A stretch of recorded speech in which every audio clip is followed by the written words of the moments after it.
Hi friends, if you like watching my videos, then be sure to subscribe to the channel, put a like, and do not forget to click on the bell. Enjoy watching! The story begins when two knights captured and brought the protagonist to Emperor Persilian. The girl was extremely frightened. It is further recalled that 3 months ago, a plague broke out, and people were forbidden to go out and have contact with each other. Despite all the prohibitions, the girl went to the store and was hit by a car. This was the beginning of her new life. The main character woke up in a dark and dusty well, and that's when she realized that she wasn't dead. Panic gripped her, and she began to call for help, hoping that someone would hear her and save her. At the young girl's scream came a group of frightened people with pitchforks and shovels in their hands. They pulled the girl out and started asking her silly questions. Our heroine did not answer them, for she could not speak properly when she saw her reflection in the puddle. It was not her body. The girl at first thought it was only a dream. She began to pinch herself, but there was no awakening. After a while, she realized that this was the first time she had heard such language from people that she could easily understand. She felt that God had taken pity on her and given her a second chance at life. The girl decided to start a new life and take a new name, introducing herself to others as Ellen Fiella Roos de Morcia Irene. People nicknamed the girl Liffy. The villagers told Liffy that an angry man had hit her on the head and thrown her into a well. There was also a theory that she was thrown into the well first, where she hit her head on the concrete as she fell. But all hypotheses led to the conclusion that she had injured her head. Liffy had a new life in the village, but she still had nothing to do. One day, while wandering around town, she came across an interesting story. Two people were discussing the plot of a book they had read. Ellen Fiella heard them say that Emperor Persilian often sees Princess Regina and is going to marry her. The girl intervened in the conversation and asked for more details about the story, for these two were characters in her favourite novel. Next, we are introduced to the elegant, but insistent on her own, Princess Cyril von Regina and the tyrant Emperor Persilian, who was quite gentle and kind to his companion. The love story of the emperor and the princess was Liffy's favourite storyline. These two were truly a fantastic couple, created by the heavens themselves. The girl was glad that she had fallen into this particular story. Thanks to the fact that Liffy knew the plot of the book and remembered everything in the smallest details, she decided to change her life and the lives of people around her. She became a street fortune teller who predicted people's future. Rumours of the fortune teller quickly spread throughout the state, and before conquering an entire empire, she was dragged to the imperial palace. Liffy bowed to the emperor as the knights had taught her, and then introduced herself to the emperor by her full name. His Majesty Persilian asked her if she understood her guilt. The girl became nervous after this question. In response to the emperor, a terrified Ellen Fiella shouted that she would never again predict about the fate of the imperial family, Princess Cyril Regina and the Marquis of Sped. The girl was visibly upset, as her earnings were held by the storyline of these characters, and after the promise she had made, she could be out of a job. Persilian was surprised at what he heard, for only a narrow circle of people knew about it. The emperor concluded that the guest had a great deal of information about his life.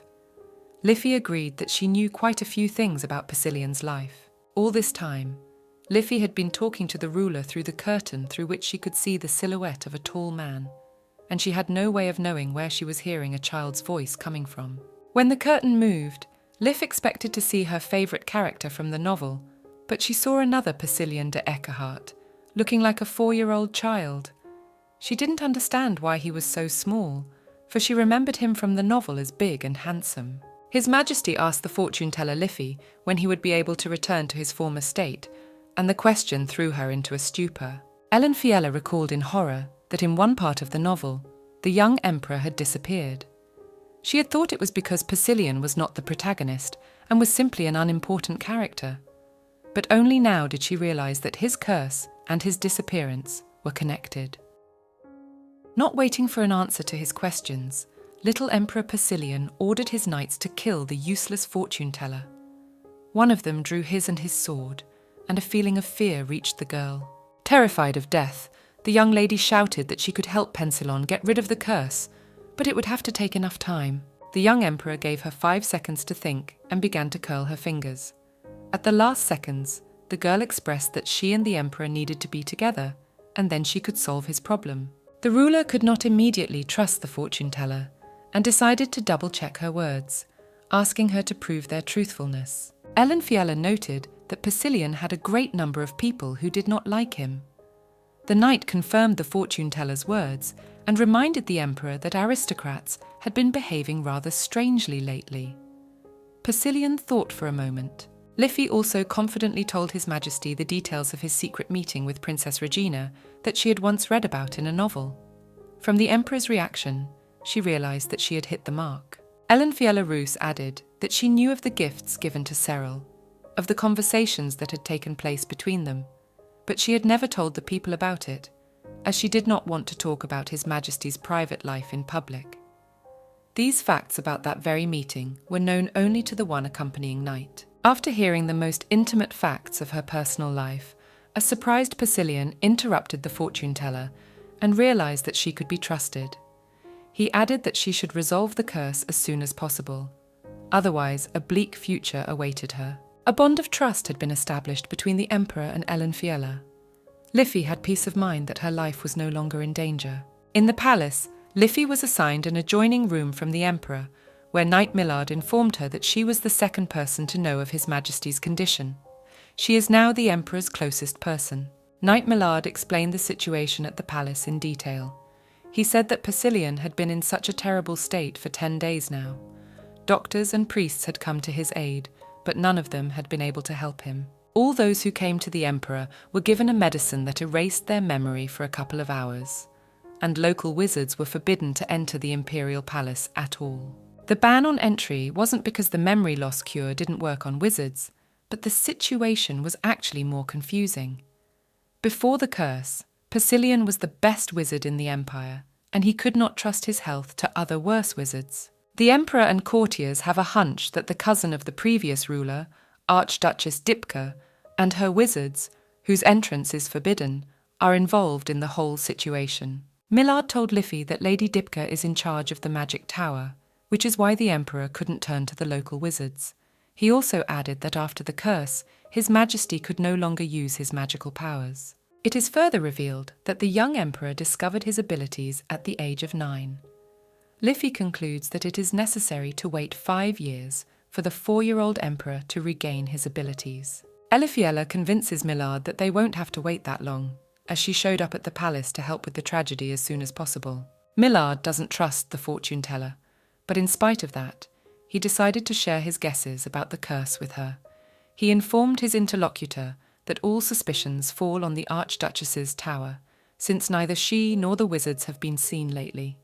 Perhaps they simply don't know when the curse was supposed to manifest. Liffey learns from the knight that the government is trying to solve all the issues of the curse, but the abrupt cancellation of all official meetings and events has caused distrust among the nobles. In addition, servants have not been allowed near the emperor for 10 days, which is also starting to be chatted about. The knight also said that His Majesty had many enemies, because the procedure for ascending the throne was extremely broken. Persilian ascended the throne by killing 4 brothers and sisters. The emperor in office at the time, left alone with Persilian, suddenly felt ill and died of cardiac arrest. His Majesty said there must be a clue in the palace, and Millard thinks there's something hidden in the palace that amplifies the curse. Liffey has promised to find it. Liffey pretended to try to discern the reason for the curse. Sir told her that Persilian had decided to announce to everyone that he was taking a vacation. During that time, she needs to get him back to normal. Persilian, Millard, and Fiella went out into the emperor's garden to try and find the cursed item. The garden had not been cared for in a long time, as the place had belonged to the past emperor. The emperor began furiously knocking over flower pots and breaking everything he saw in his path. Liffey wanted to help him, but he ordered her to search for the lining with her superpowers. Suddenly, someone's footsteps were heard in the vicinity of the garden. Liffey abruptly hid the little emperor behind her back from the eyes of the uninvited guest. Sir Millard was furious that someone dared to come without His Majesty's permission. Archduchess Dipka von Dideus happened to be in the garden and heard the disruptive noise. She was outraged at what was happening in the greenhouse. She explained that she was in a hurry to save her brother Philip's garden from possible destruction. Liffey looked at her mistress in horror and remembered that the title of Archduchess can only be held by one person in the empire right now, and he stands before her. That person is the cousin of the previous emperor.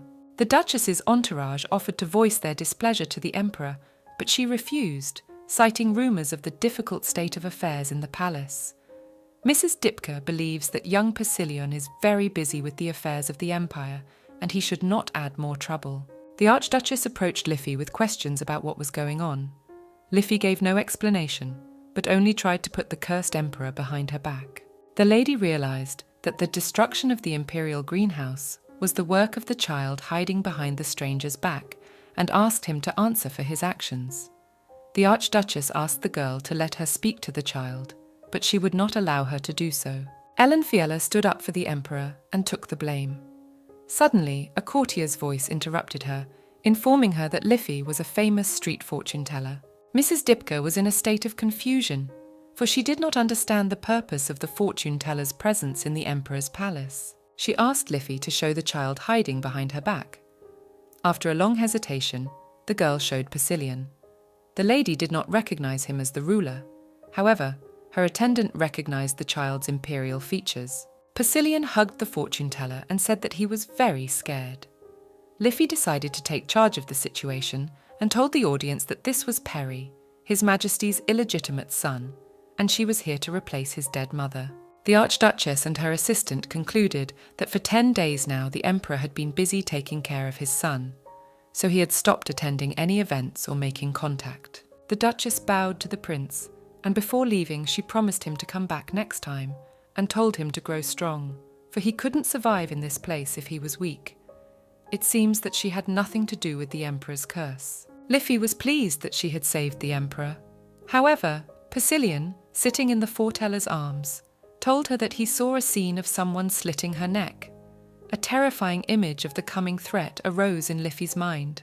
We are next introduced to Viscount Yorsa, who is interested in the sudden appearance of the prince in the palace. He concludes that the emperor has given a lot of power to his son. During the emperor's absence, internal affairs were handled by the nobles, but with the appearance of the prince, things became different. The Viscount plans to spend more time around Peri to fulfill his bad intentions and partially run the empire, for all powers now lie in the hands of the heir. The Viscount can't miss such a great opportunity to lead the empire. He began to prepare for a future meeting with the prince and decided to get busy with a gift for him. 5 days later, Yorsa came to visit His Majesty the Prince and brought him a gift. However, the latter angrily threw the toy aside and sent the uninvited aristocrat away. Liffey decides to take advantage of the situation and advises his guest to bring gifts set with a pink diamond. The frustrated Viscount, pursuing his devious plans, does not understand how he can raise the money for such expensive gifts. Persilion was angry at the fortune-teller's mercantilism. Liffey was not embarrassed by his anger, for after that situation in the greenhouse, the emperor had already vented all his anger on her. This was nothing new to her. The nobles and servants were spreading rumors that the prince would suffer a sad fate because he had been born through the illicit liaisons of a wretched girl and the emperor. Liffey told her entourage that when it was discovered that Peri was the son of the tyrant emperor, his mother was worried and decided to hide as far away from the palace as possible. According to legend, Liffey witnessed the death of Prince Peri's mother, who often visited their family. Left alone with the child, Liffey couldn't bear it and decided to bring him to his father's palace. Emperor Persilion was angry with Ellen Fiella for now having a son by his supposedly dead lover. This made the ruler irresponsible in the eyes of the people, for he had failed to look after his beloved. Liffey rebuked the emperor for worrying about Princess Regina. She later told His Majesty that Cyril would be able to help him after her return. These words confused the emperor, and he thought that Liffey was refusing to help him. Persilion reminded the fortune-teller to hurry up and deal with the curse, for if she failed, her head would float away separately from her on the boat. Unexpectedly, a servant brought the emperor a message from the Archduchess, in which she informed him of the appointment of a ceremony to welcome Prince Peri. Persilion did not like this news. Knight Millard said that Emperor Persilion would be introduced as Prince Peri and needed extra protection from the people. Percy said that Millard's strength would be enough for him, but he disagreed and decided to find additional protection. When Persilion was an adult, He was considered the best wizard in the empire, and even despite the noble's anger, he was able to survive. However, now he is a 4-year-old prince who hasn't even had his magic awakened yet. Therefore, if something goes wrong, it is necessary to have the necessary protection in the person of someone. It was known that the ruler trusted no man, so Elenfiela decided to take the emperor's defense into her own hands, to which he had no objections.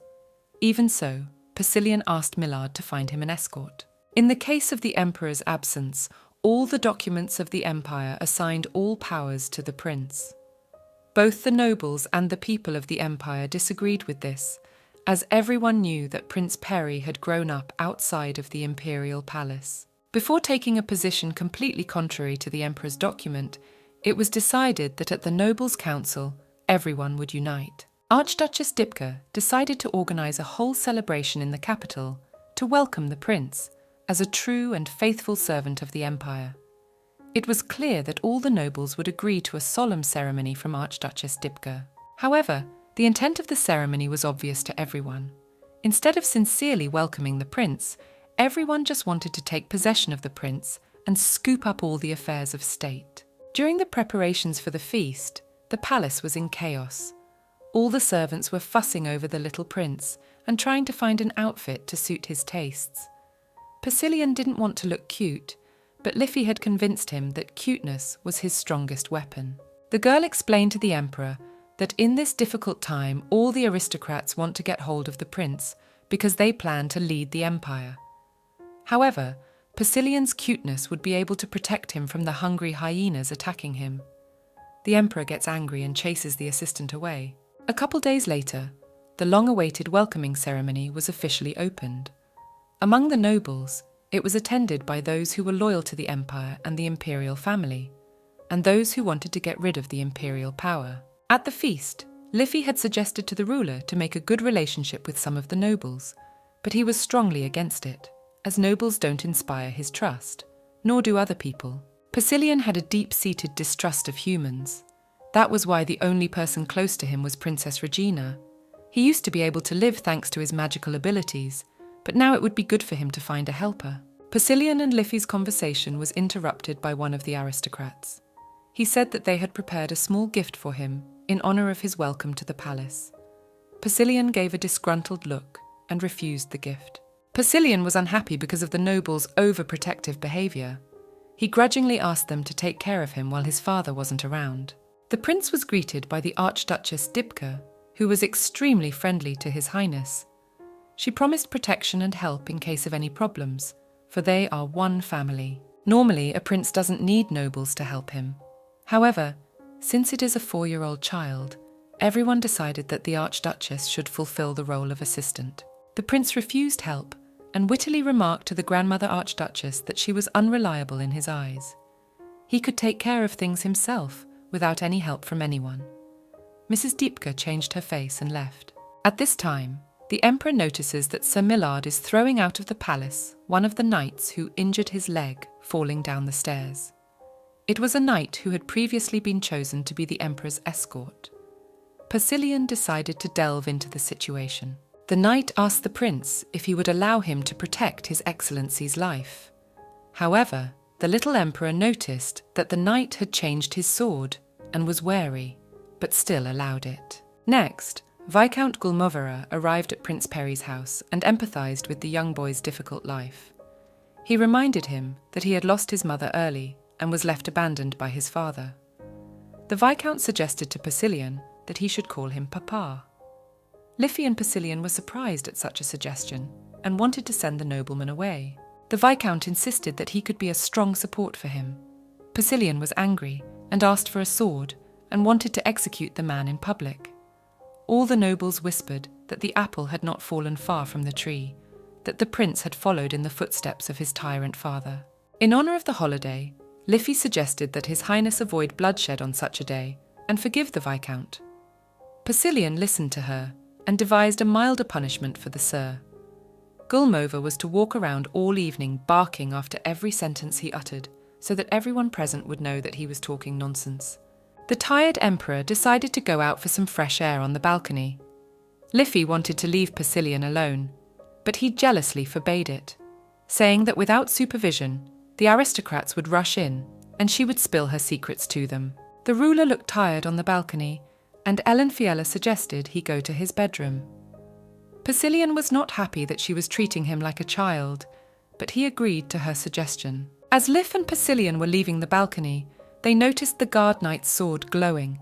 There was an explosion, and Lif barely had time to cover the emperor with herself.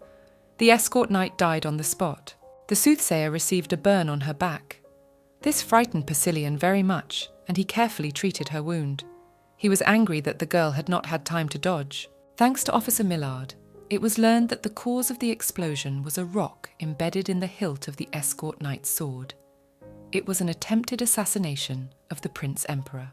Persilian concluded that someone had taken advantage of the magic that controlled the man's mind and put an explosive substance in the knight's sword. His Majesty did not understand why the girl he had taken captive ran to save him rather than herself when she was in danger. Liffey confessed that she was afraid of the consequences of her escape, and so she decided to take care of the emperor. The prince's welcome party ended in chaos. The nobles had a brief interrogation, and the wounded were treated in the palace. The mages from the magic tower inspected the scene, but still couldn't find the culprit, so it was decided to put soldiers in front of the palace for extra protection. After what happened, Liffey suggested that the emperor sleep in the same room, because it increased his safety. They needed to be careful until they knew who was behind the explosion. He agreed. Liffey realized that her concern was now not only for her own fate, but also for the fate of the emperor, whose life had become important to her. She had reassessed her priorities and was now willing to give her all to ensure the emperor's safety and well-being. Liff was going to sleep on the floor, but Persilian beckoned her to lie next to him. That meant he trusted her. The next morning, guests with their children began to arrive at the palace. After the feast, all the nobles decided to introduce their daughters to the little prince. During the reception, the emperor told Ellen Fiella to go rest, even though she wanted to spend time with him. After the explosion, Persilian became very worried about the fortune-teller's injury. One of the nobles arrived at the prince's house with his daughter. The lovesick girl tried to get Perry's attention, but he was cold-blooded and didn't even look at her. Liffey tried to hold back her laughter at what was happening. The girl asked the prince which cookie she should eat, but Perry didn't care. The angry guest threw a cookie at the prince, unaware that the emperor himself was in front of her. Liffey managed to catch the flying cookie near Persilian's face. The emperor became angry and threw the uninvited guests out, reproaching the nobleman for not thinking of the consequences when he brought a small child to the meeting. At the same time, Percy asked all the nobles not to disturb him. Looking at the unhappy emperor, Liffey remembered that the book described that Persilian's childhood was similar to Cyril's. Cyril Regina had grown up in poor circumstances. She had lost her mother early, and because of that, she had lived with the Duke's family where she had been mistreated. Left alone, Persilian asked Liffey again about finding the cursed item, and realized that she was doing nothing to find it. He shoved her out the door, and she left to run his errand. Going on a mission, Ellen Fiella crossed paths with the Archduchess's crony.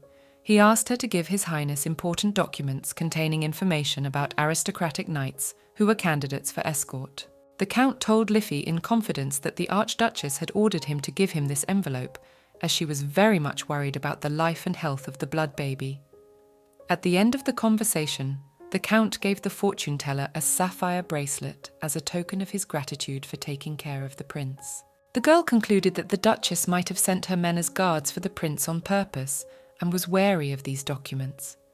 But she was touched by the expensive gift, and so she could not refuse the Count's request. Liffey returned to the Emperor and informed him of the documents and the bribe.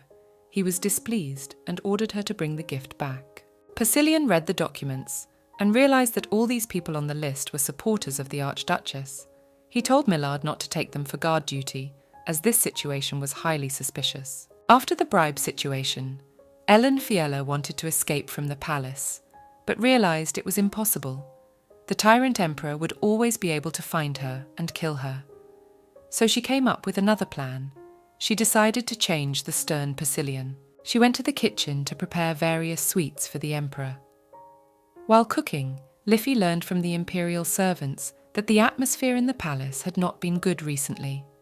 This made her particularly suspicious. Liffey brought Persilian a tray of dessert. Showing his temper, the emperor refused to taste the treat at first. He sent his aide to get the papers, while he discreetly ate the pastry himself. This meant that Liff had completely gained his trust. In the days that followed, Liffey busied herself with the search for the cursed thing. One day, she met Viscount Helenols, who invited her to dinner. He wanted to introduce her to his son in order to get closer to the prince. This was not the first time such an invitation had been made, for all the nobles wanted to be close to power. At the ceremony, everyone saw that the prince was unwavering, so now everyone had their sights set on her. Since Ellen Fiella has brought Prince Perry to the palace, they've been on good terms for a long time. The nobles believe that if they catch the fortune teller, they can get their hands on the prince. Liffey told Persilian everything. He was jealous of the offers and told the fortune teller to refuse them and to report to him any families that offered personal meetings. The emperor was worried that the chatty assistant could tell the nobles all the information about what was going on in the palace and the imperial family. He believed that the fortune teller's mouth was never closed. After speaking with His Majesty, Ellen Fiella went to the courtyard again, where she met Sir Millard. He told her that Emperor Persilian cared for her very much. For the sake of preserving her life and health, he had requested a personal escort. Liffey was pleased at the emperor's increased concern. Sir Millard also asked her to refrain from offers and personal meetings from aristocrats as much as possible. He subtly hinted that the emperor would thank her with a special reward after all this, so it was important for her to be patient. The young Mr. Castian von Haidar intervened in the conversation. He insistently suggested that the young girl spend some time alone with him. In the story Liffey read, Castian was a minor character who had deep feelings for the main character, Cyril. However, it was later revealed that the man was possessed.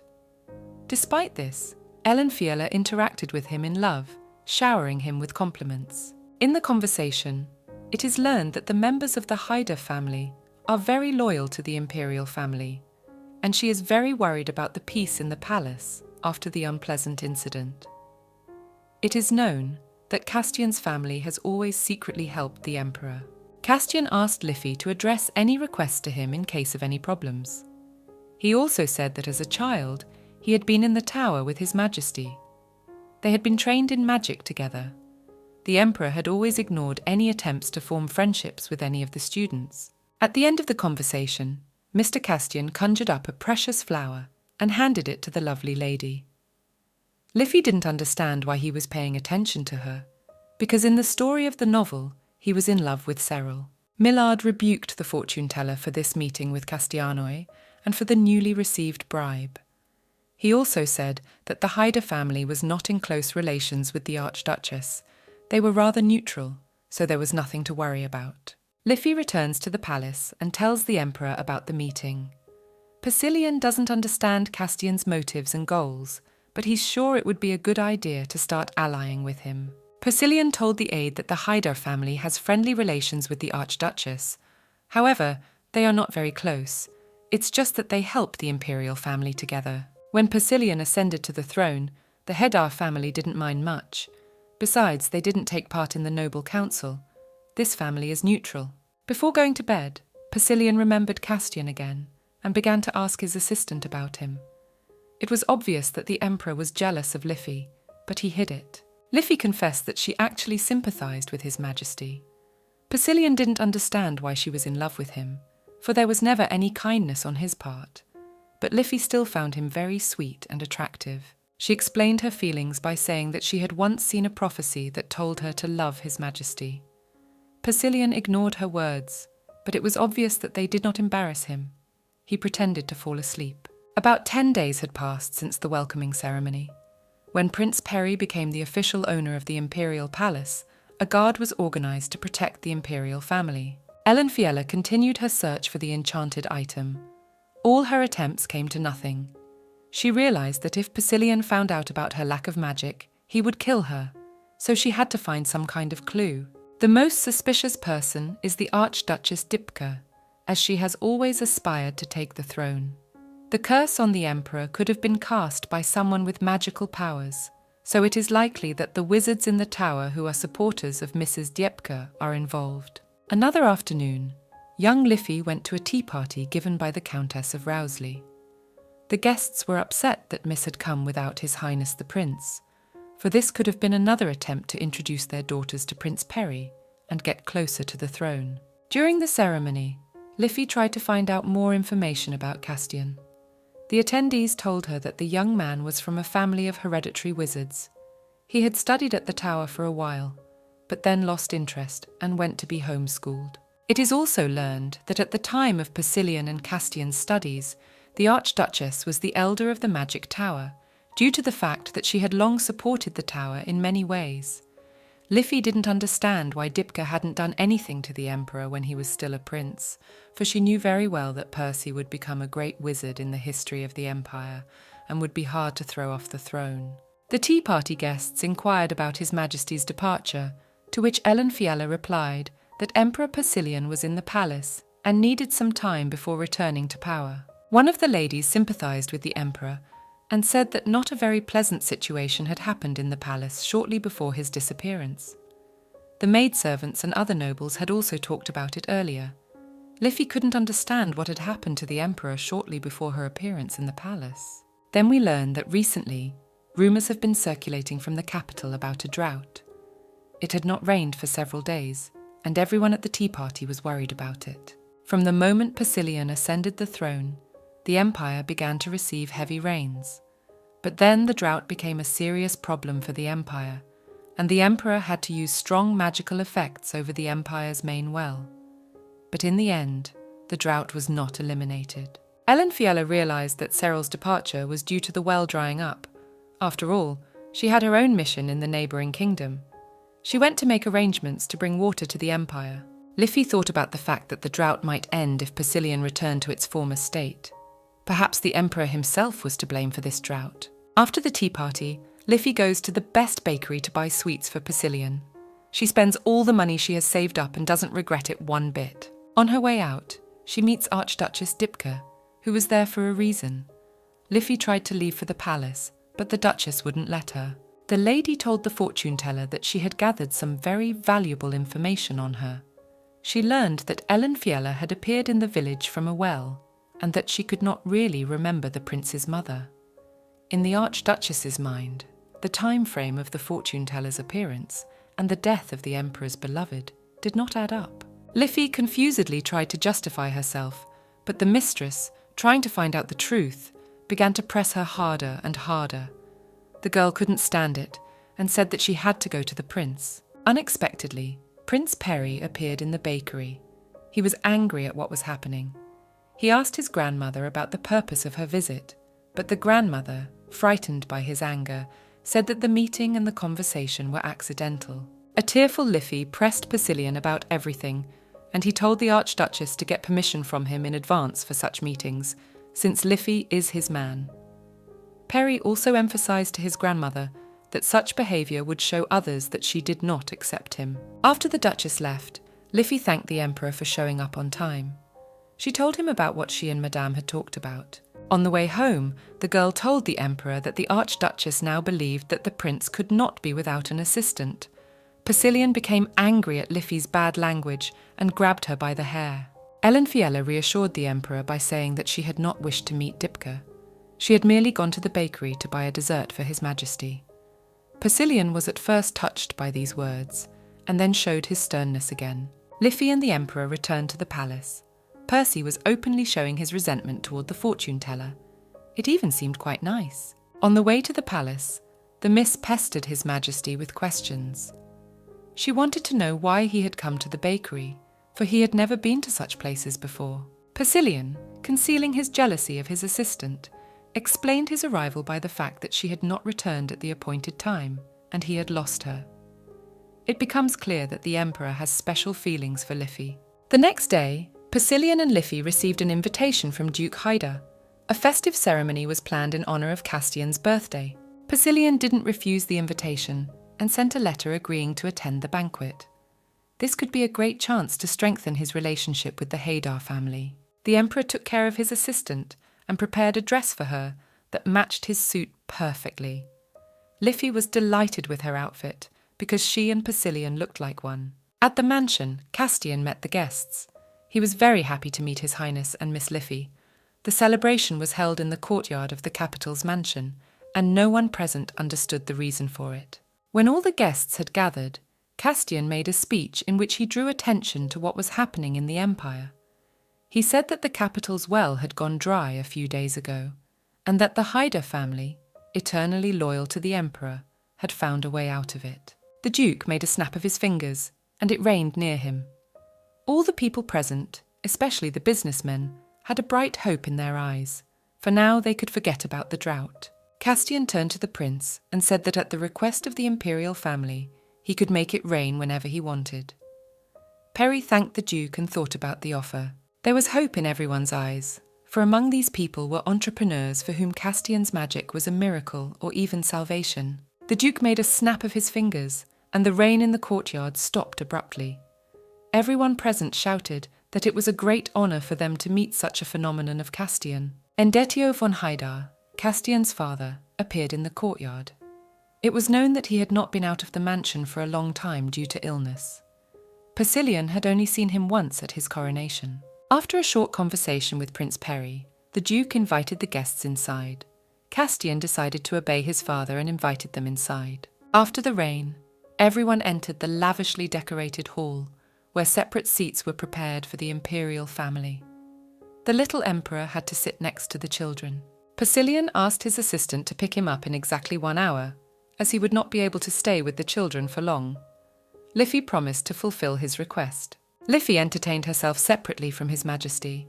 Having lost her shield in the form of Perry, she was surrounded by the attention of the nobles.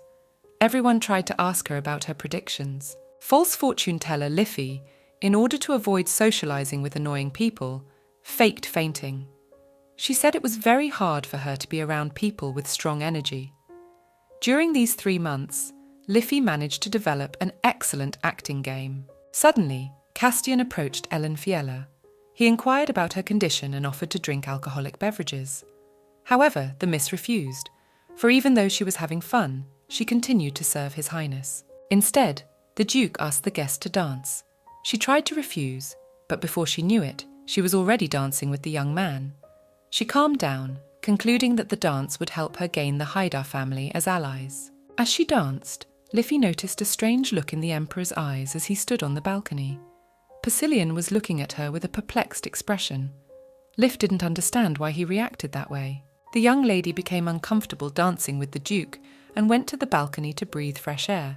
Castian followed her. After talking to him for a while, Liffey realized that she had forgotten about His Majesty. The Emperor had asked her to attend the banquet for no more than half an hour. Miss said goodbye to the Duke, but he didn't really want to let her go. Ellen Fiella felt the young man stroke her arm and reacted negatively. She reprimanded him and accused him of insincerity. The Duke leaned over to his companion and confessed that he has only one goal in mind. His family wants them to always be His Majesty's allies. Thanks to Liff, their relationship could be greatly strengthened. The embarrassed Liff left the Duke's company and went after the little emperor. The soothsayer returned to the nursery, where a sleepy Perry was already waiting for her. She took the prince in her arms and they left the banquet. On the way home, Persilian was angry with his assistant for her long absence. He grabbed her by the hair and rebuked her for dancing with Castian and forgetting about him. Liffey explained to the emperor that he was wrong, as it was not her initiative. The young Duke himself made her dance with him. Besides, the girl didn't know how to dance and had never done it. Persilian apologized but continued to rebuke Liffey for his extra attention to Castian. Ellen Fiella, trying to wrest her hair from the emperor's hands, told him that she, like a faithful dog, had eyes only for him. Percy shouted that he wanted to tear her head off because he thought she was a fraud. In a fit of anger, he proceeded to tear her hair. Through her tears and hysterics, Ellen Fiella tried to calm His Majesty by saying that she was only in company with Castian for the sake of the Empire, for the Emperor had mentioned many times that he wanted to ally with Haidar. Persilian calmed down and let go of Liffey's hair. He didn't understand why she had taken the Duke's jacket from him, since it was unpleasant to her. The girl had said Castian himself had done it, and she only preferred the cape given by the Emperor.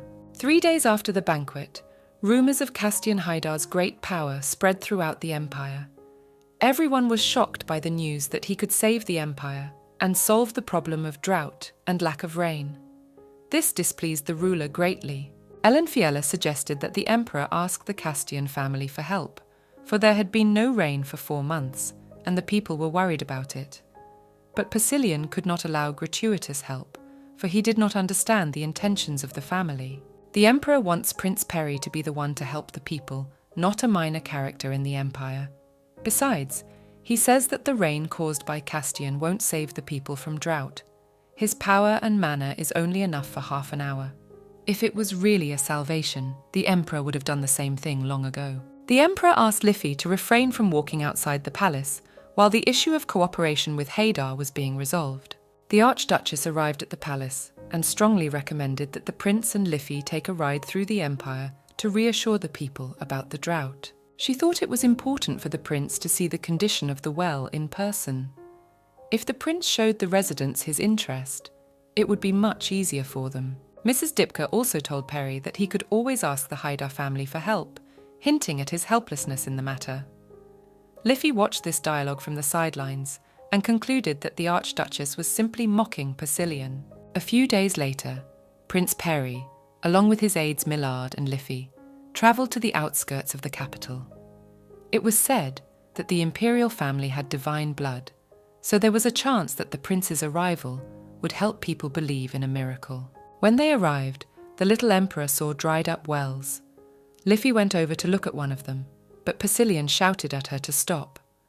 Abruptly, an unfamiliar man appeared in front of those present. He told the prince that he had travelled too long, for his daughter had not been able to drink clean water for days. He wanted to pour a bucket of wine on Peri, but Liffey, fearing it was something dangerous, saved him from it in time. All the liquid got on her. Priscillian was outraged by his assistant's behaviour. He was worried about her and said that it was his fault, for he could have spoken to Duke Haydar long ago about the drought. Fiella told the emperor that the situation was entirely her fault, for she had still not been able to find the enchanted thing in such a long time and save his majesty from the curse. In return, she tries to help him in all unpredictable situations. Sir Millard intervened in the conversation and asked His Highness what to do with this reactionary, whether to send him to prison or to execute him. It is known that people who want to harm the imperial family are punished on the spot. Prince Peri said that he would pretend that he had heard nothing from the gentleman in question, for he showed the discontent of the whole nation. He explained that he had not come to the capital to show his power and superiority, but to help solve a common problem. Instead of punishment, His Highness offered the young man a bottle of water and even invited him to the palace to get more water for his family. This act surprised Lifiella, for in extreme times the emperor had become quite kind to all provocative situations. Fiella told the emperor that she was worried about the situation, for it could have caused a lot of trouble for him. She was glad that Priscillian had reacted correctly to the lord. His Majesty attributed his calmness to the fact that Liffey herself had taught him to be kinder, for there were other, kinder punishments besides beheading and bloodshed. In addition, he noted that he couldn't completely let go of the situation, since this resident had harmed his assistant. The stranger began to rebuke the prince once again. He was indignant that the imperial family had decided to get rid of the drought problem with just a few buckets. Even the central fountain of the capital had already dried up. It was learned from a citizen that during the 5 years of the emperor's reign, the drought problem had gotten worse and worse. The ruler himself, after looking at this, simply ran away from the problem. Upon hearing what was said, Liffey shouted that it would rain soon. She remembered that in the plot of the novel, Priscillian had sent a letter to Cyril, saying that in the 5th year of his reign, a record number of heavy rains had hit the empire. Liffey approached the emperor with a prediction of rain soon. Percy said that the anniversary of his reign was only 5 days away. He asked the fortune-teller's advice about asking the Haydar family for help. Liffey replied that one should wait a little longer, the rain would surely come. Fiella realised that the rain had only been mentioned in the letter to Cyril. Knowing the emperor's feelings, it could be inferred that he had written it on purpose to reassure his beloved. The soothsayer decided to take responsibility and told Priscillian with full confidence that on the anniversary of his reign, it would rain heavily and fill all the fountains of the capital. The emperor felt hope in the words of his assistant and trusted her. Liffey said that if the prediction did not come true, His Majesty had the right to throw her out of the palace and justify to the people the deceit of a false fortune teller. This confused Persilian, for he did not want to lose the person he had grown attached to. The Archduchess and her aides present insisted that the prince needed to seek help from the Haidar family, because the longer he stalled, the faster the continent would dry up. Madame Dipka jabbed her finger at Liffey and asked Perry not to trust the words of an unknown soothsayer. The prince got angry and told everyone that he had already discussed the matter with Duke Castian. If it didn't rain on the 5th anniversary of his reign, Haidar would let it rain on his own. Those present calmed down, except for the Lady Archduchess. She told Perry that in any case there would not be enough rain for all the fountains, so it would be better to turn to Castian's magic, and later to connect the tower with the wizards. The prince finished this conversation and said goodbye to the Archduchess and her company. Persilian turned to Liffey and told her that he trusted her to handle the situation. The girl was glad of this outcome, for she was the first person the emperor himself could trust. The 5th anniversary of His Majesty Persilian's reign had arrived. The prince and Liffey went out to the people, where they were discussing the expected rain and the fate of the fortune teller in case of its absence. Perry and Liff walked over to the fountain, where she asked him to make a show out of what was happening. They touched the fountain, looking as if they were summoning water by magic. Suddenly the ground shook and a powerful jet of water shot out from the center of the fountain. At the same time, the sun changed to clouds and a heavy downpour came. All the people present opened their mouths in surprise and later shouted words of gratitude to His Highness. The emperor himself was in shock at what he had seen, for he had not expected it. Liffey carefully covered the emperor with her cloak. He, embracing his saviour, asked her if she had really seen it in the prediction. The young lady laughed and did not answer the question. The incident was immediately reported in the newspapers. Since Prince Perry was in the place where the first rain fell, people began to trust the imperial family more. This event greatly strengthened the emperor's authority in the eyes of the common people. After this show, Sir Millard was more kind to the fortune teller. He reported that no one understood where the water in the fountain had come from, for it had been completely dry before. Liffey suggested that it might have been Persilian's magic that had suddenly returned to him. At the palace, Liffey and Millard meet His Highness's new assistant. It was Elaine von Spade. Persilian did not hesitate to hire her as soon as he saw her name on the list of candidates. After all, according to the plot of the novel, she is the younger sister of Cyril's lover, who was the main male character. Aelin was very surprised to find that all the affairs before her had been handled by the prince, and his management style was exactly the same as the emperor himself. Liffey didn't realize if she could trust her new assistant. Liffey was upset by the emperor's decision to hire a second assistant, because she wanted to be the only one. Persilian said that this girl was very clever and quick at dealing with things, and that she could be trusted because it was in her blood. Ellen Fiella advised Persilian to write a letter to Cyril about it, but he didn't understand what to write, since he had only done it once in response to his lover's letter. Liffey wanted to know what the lady and His Majesty had been communicating about. These correspondences were not mentioned in the novel. She concluded that perhaps Cyril was interested in the situation with Persilian and the fact that he had a lover who had borne him a child. This lie could have spoiled the entire relationship. Persilian put off writing the letter for later and broached the subject of Castian. He informed Liffey that she would be able to see the Duke tomorrow for an audience. She was delighted at the news. After a while, the young emperor fell asleep over his lover's letter. Ellen Fiella noticed that he had a fever. She carefully took him in her arms and carried him to the bedroom. In the chambers, Persilian suddenly transformed abruptly into a mature young man. The curse vanished of its own accord. The emperor and Liffey's hands intertwined and His Majesty asked the girl not to leave him. She didn't understand what had happened and fell into a stupor.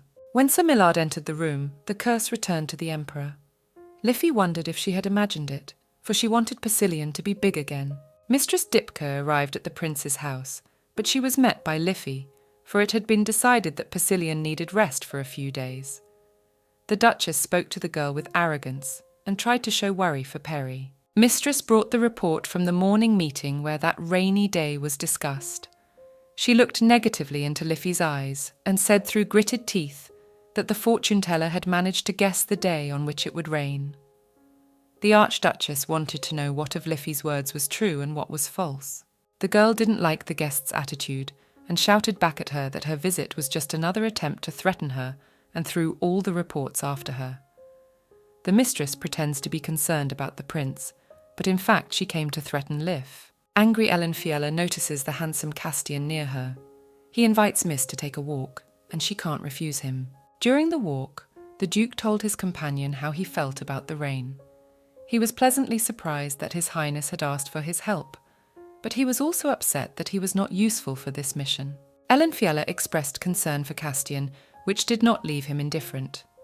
Deciding to seize the moment, he offered her to be his companion at the Rain Memorial Festival. However, Liffey, not wanting to waste time in the Duke's company, suggested that he invite His Highness to the event. Castian did not react to this idea in any way. The day of the festival came, when the whole city gathered to celebrate the festival. The Emperor and his aides decided to go to the event, but to do it in secret from the people. They disguised themselves in escort outfits to discreetly join the guests and observe everything that was going on without too much attention to their person. At the festival, Sir Millard told the soothsayer that it was difficult for him to look at Mr. Persilian, as at that height he reminded him of his dead brother. It was because of what had happened that Sir was so solicitous of the young Emperor's care. Remembering the important information, Millard interrupted the conversation and hurried over to His Highness. No one in the room was paying attention to Elenfiela standing alone. Suddenly, some stranger threw a sack over Liffey's head and dragged her around the corner. The girl tried to call Persilian for help, but no one heard her muffled voice. After a feigned fainting spell, Elenfiela came to her senses and saw before her a stranger whose face was covered by a mask. This character began to interrogate the young lady about Prince Perry. Liffey, unperturbed, told the criminals a brief biography of the Emperor's child, his daily routine, and his meal hours. Later, she added a little information about herself. However, one of the strangers asked her to answer only one question, where His Highness was now. Elenfiela informed him that she had no way of contacting the prince, but could solve the problem with her predictions. While waiting for Persilian to arrive, she pretended to see the future.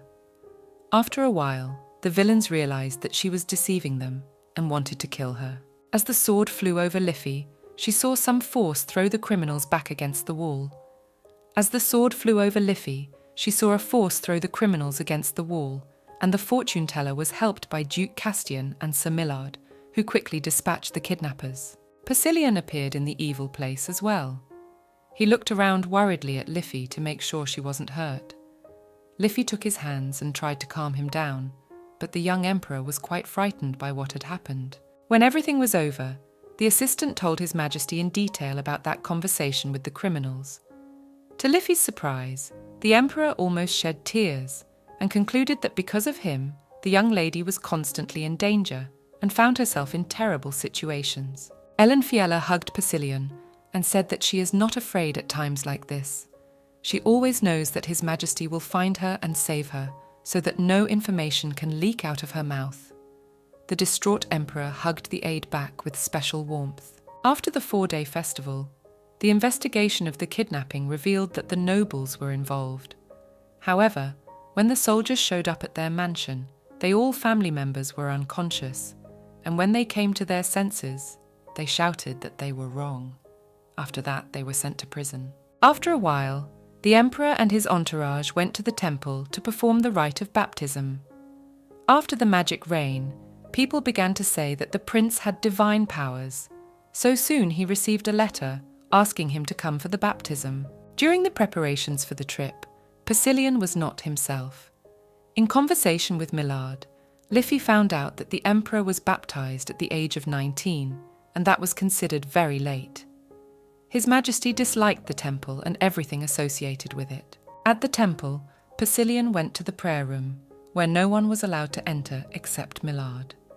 At this time, Elenfiela went to the temple library, where she spoke to one of the servants. From the conversation between the two ladies, it becomes known that the imperial family is considered to be close to God. This was because the first emperor was able to befriend the Seekar beast that originally ravaged the entire continent and received the blessing of god Simeon for it. Miss tells the prince's assistant that all priests are able to heal people and interact with fire and water.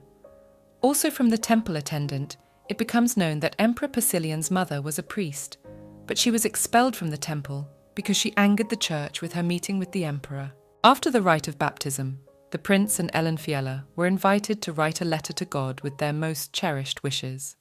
After all, thanks to such messages, Eckhart was able to end the First Continental War with a victory. Persilien took the matter quite seriously, and shutting himself away, he wished for his body to change back into an adult body. Liffey decided to write a cherished wish as well.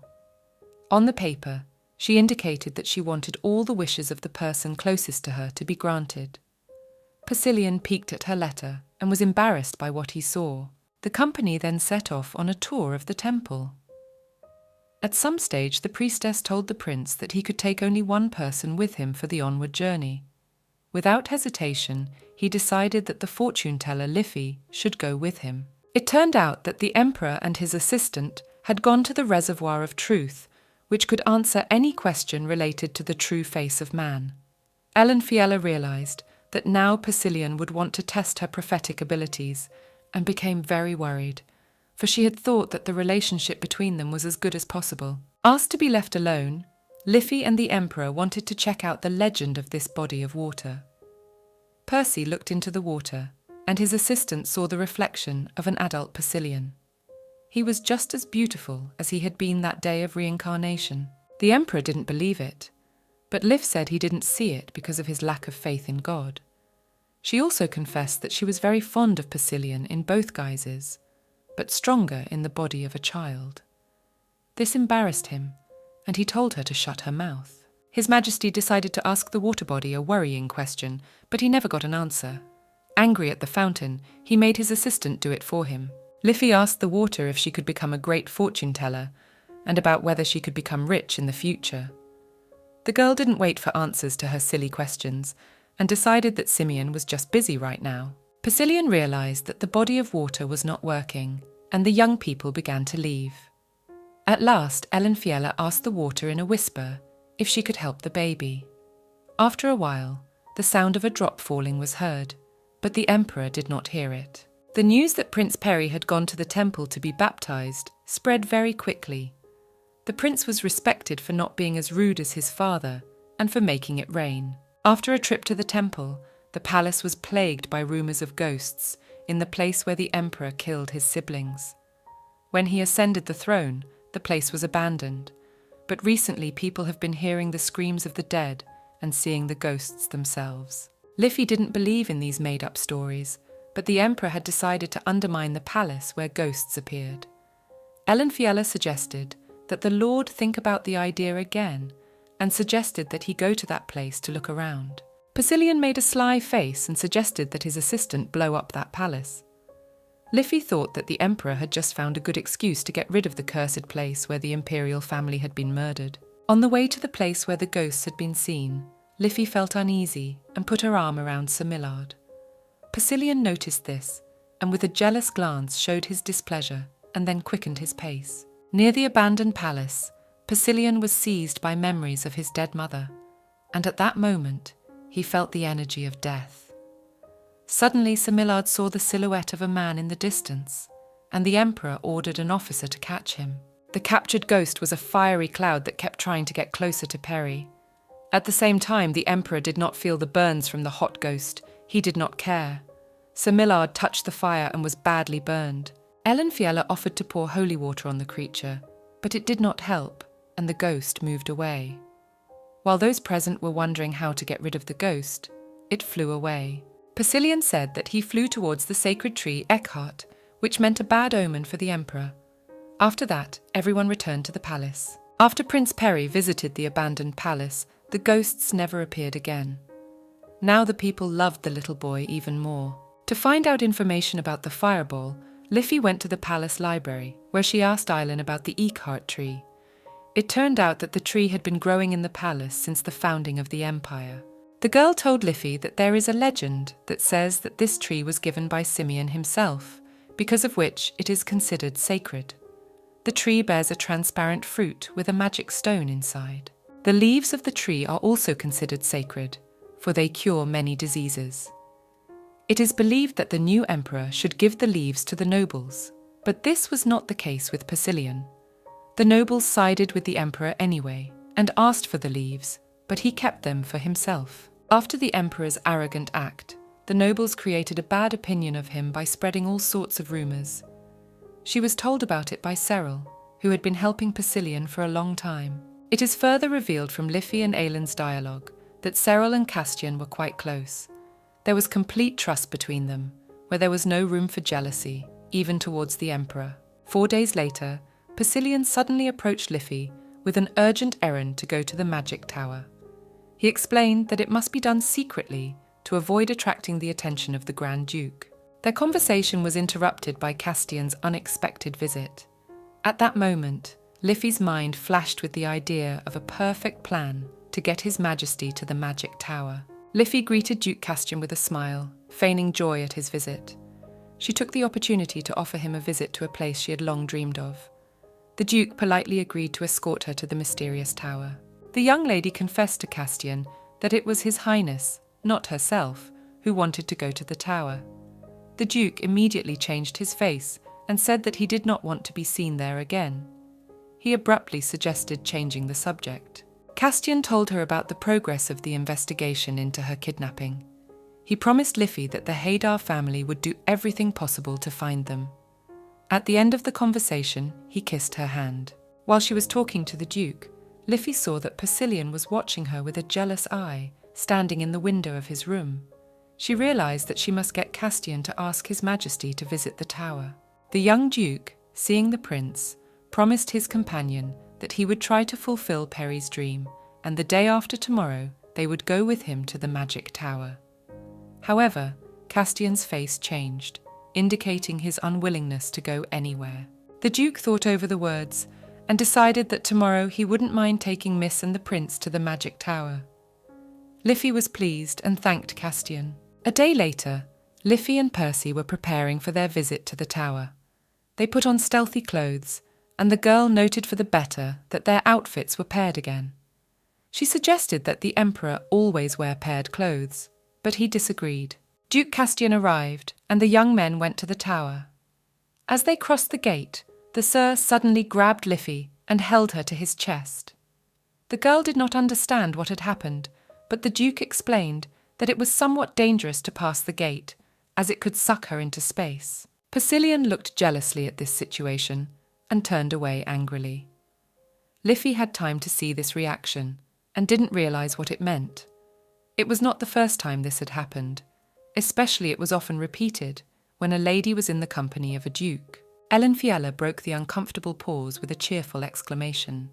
She was delighted at the appearance of the beautiful tower outside the carriage window and asked Castian about it. Castian told the lady that she could also study magic in this tower, and then she would have the choice of staying loyal to it or leaving it and continuing to improve herself.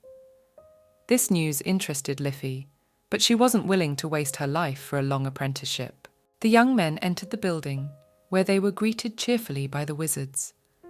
Castian went to look around the area in case of hidden surveillance of the guests. At this time, the emperor told his girlfriend about his long training in the tower, that it was a salvation for him because he had to wait a certain amount of time before becoming emperor. Suddenly, Archduchess Dipka approached Prince Peri and Liffey. She was informed by the arrival of the imperial family in the tower, even though they had come there secretly. Liffey told the mistress that the purpose of their visit was the little ruler's interest in the tower and magic in general. This confused the Duchess, for she did not understand why the guests had not come on an official visit. The grandmother turned to her grandson to ask about the furtive arrival, and he pitifully replied that he just missed his daddy and hugged his aide and pretended to cry. Earlier, the emperor had told Liffey that he would never utter those words. The Archduchess apologized to the prince and told Liffey that there was a shelf on the 7th floor which His Majesty always used. They could go there. The lady left the uninvited guests. Castian leaned over to the weeping prince and said he could tell him a little about his father, for they had studied with His Majesty for some time. Perry said he should not do so, for he felt well and should go and see the tower.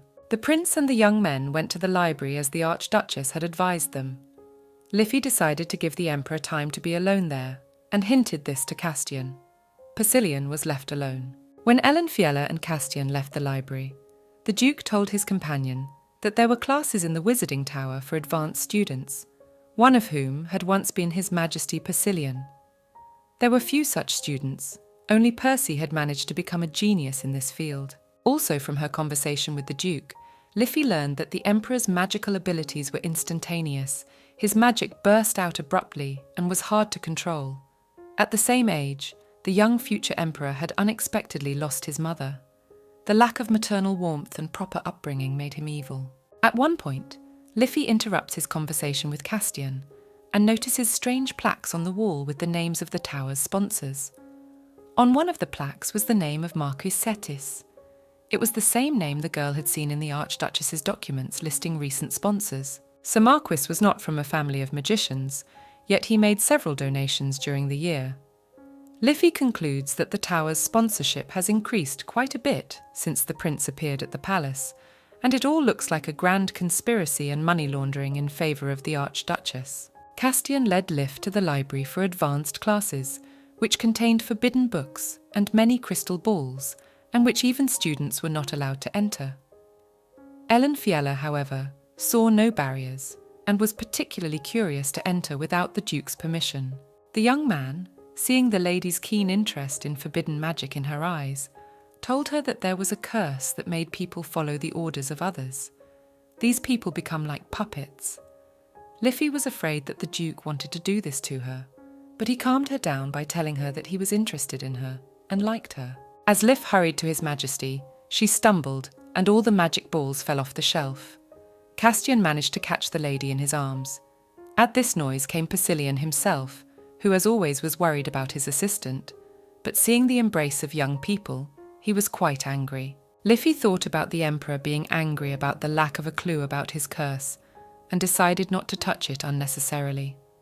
She decided that the visit to the tower should be repeated several times, since they had left there empty-handed. As she left the library, Liff noticed one of the crystal balls change colour and show a dark image. She thought she was imagining it and didn't pay any attention to it. On the way home, Ellen Fiella dozes off on Castian's shoulder. The little Emperor shows that he does not like the contact between Liffey and Castian. The girl wakes up and sees Percy's displeased face in front of her. Getting out of the carriage, he slams the door loudly, which shows his jealousy. Liffey said goodbye to Castian and hurriedly apologised to His Highness. The offended Persilian asked his aide why she hadn't leaned on his shoulder in her sleep. The question embarrassed Liffey, and the Emperor regretted asking it the second he did. He asked the girl not to follow him. A few days later, the fortune-teller received an invitation to dinner at the Marquis of Setis, who was on very suspicious terms with Mrs. Dipker. Liffey did not hesitate to accept, having warned His Majesty of the forthcoming trip. The Emperor sent the girl without any hesitation. He began to trust her in a special way. Upon arrival, Liffey meets the handsome son of Mr. Marquis Rossis von Chetis. He was the second son of Chetis and was an influential and respected knight. The young man confesses to his mistress his sincere feelings that arise at the sight of her. Ross escorted the guest to the dining room, where the father of the family, Marquis Setis, and his eldest son, Solon, were waiting for her. The men took the opportunity to ask the young fortune-teller about the future of Solon, who was about to return from Utton. In the plot of the novel, Miss Serral also travelled to Utton, the richest country on the continent with 4 kingdoms. Liffey realised that she had once heard of this state somewhere else, but couldn't remember where. The Chetis family members began questioning the guest about her relationship to Rossis. Liff concluded that they had invited her for their own devious plans.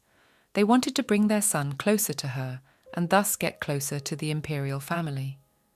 In fact, Ross was already close to the Emperor. He was His Majesty's knight.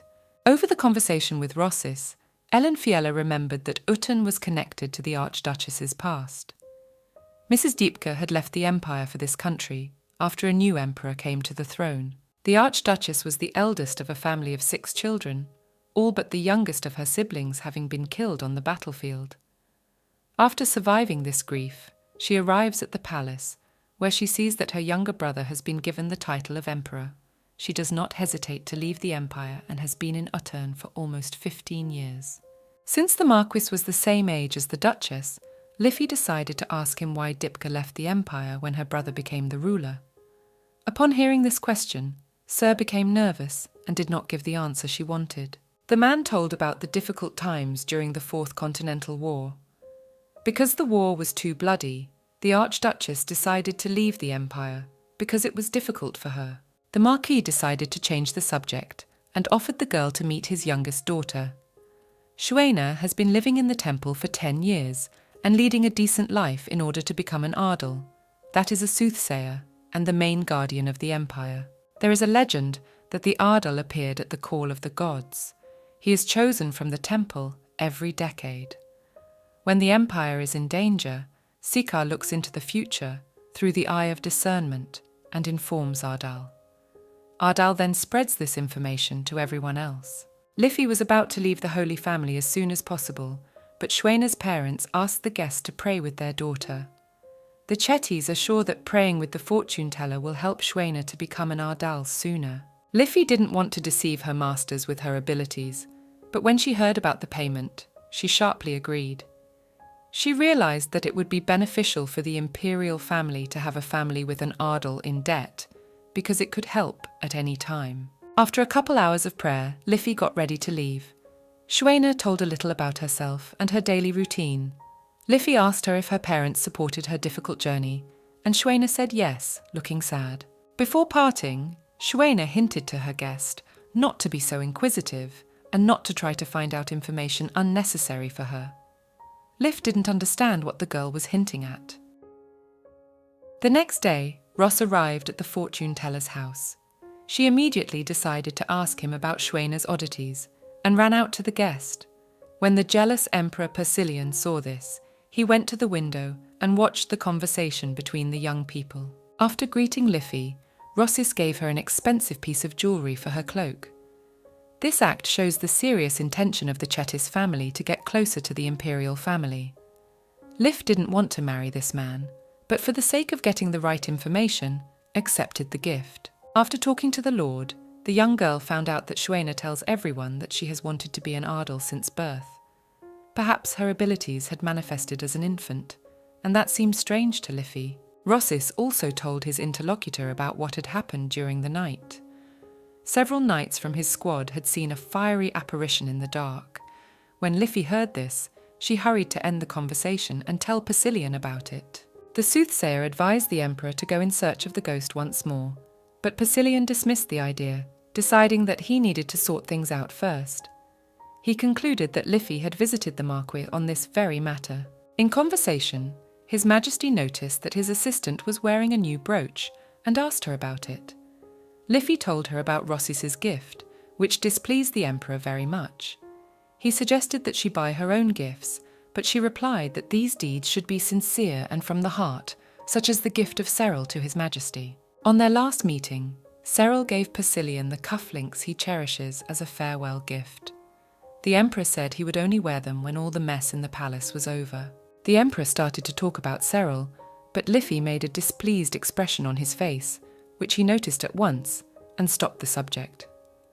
The girl said that she was very happy for him and Cyril, and wished that their wishes concerning each other would soon be fulfilled, for it was good to have another person of value. Liffey also told the emperor, with a hint of her own, that he might not notice the arrival of a valuable person in his life, and he should try not to miss it. Persilian pretended not to understand how to sense such a person. Ellen Fiella analysed her feelings for His Majesty and said that a valuable man was one whom one wanted to protect and cherish above all else. Persilian thought for a moment and pretended not to listen to Liffey. Toward evening, Sir Millard, Ellen Fiella and Persilian went again to the abandoned palace to look for the ghost. Liffey concluded that the fiery creature was very good to His Majesty, since he was the only one whom it did not sting with its fire. But the emperor treated these words as nonsense, and said that the ghost was a sacred being because the moment he touched it, the emperor felt a special sacred power. They concluded that the fireball had something to do with Simeon, and that was why it had flown to the sacred tree that time. Their thoughts were interrupted by Millard, who saw the same ghost in the distance of the garden. Persilian wanted to catch the ghost and called it to him, but the latter, mocking the little emperor, decided to play with him. After a while, the creature disappeared and had to wait for the next knight to meet him. Suddenly, Knight Rossis appeared in the courtyard. He inquired of the prince what brought him to this place. Persilian looked silently at his aide and waited for her to excuse him. Liffey told him that His Highness had just decided to look around the entire palace grounds. Ross realized that their appearance was related to the ghost. Before leaving, the prince asked the knight to contact him immediately if he encountered such a problem again. The departing Persilian, Liffey and Millard turned around sharply at the strange sound and saw a burning tree. For half an hour, the Imperial Knights tried to put out the fire with water and magic abilities, but all attempts were futile. Half an hour later, the fire disappeared by itself. The next day, rumors of the incident spread throughout the empire, and the whole nation was abuzz. The next day, rumors of what had happened spread throughout the empire, and the people were in an uproar.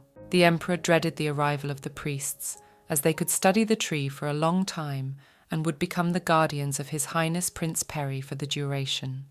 The power would be in their hands. Persilian went to an official meeting with the nobles. On the way, he was handed a letter from the priests, who requested permission for their visit.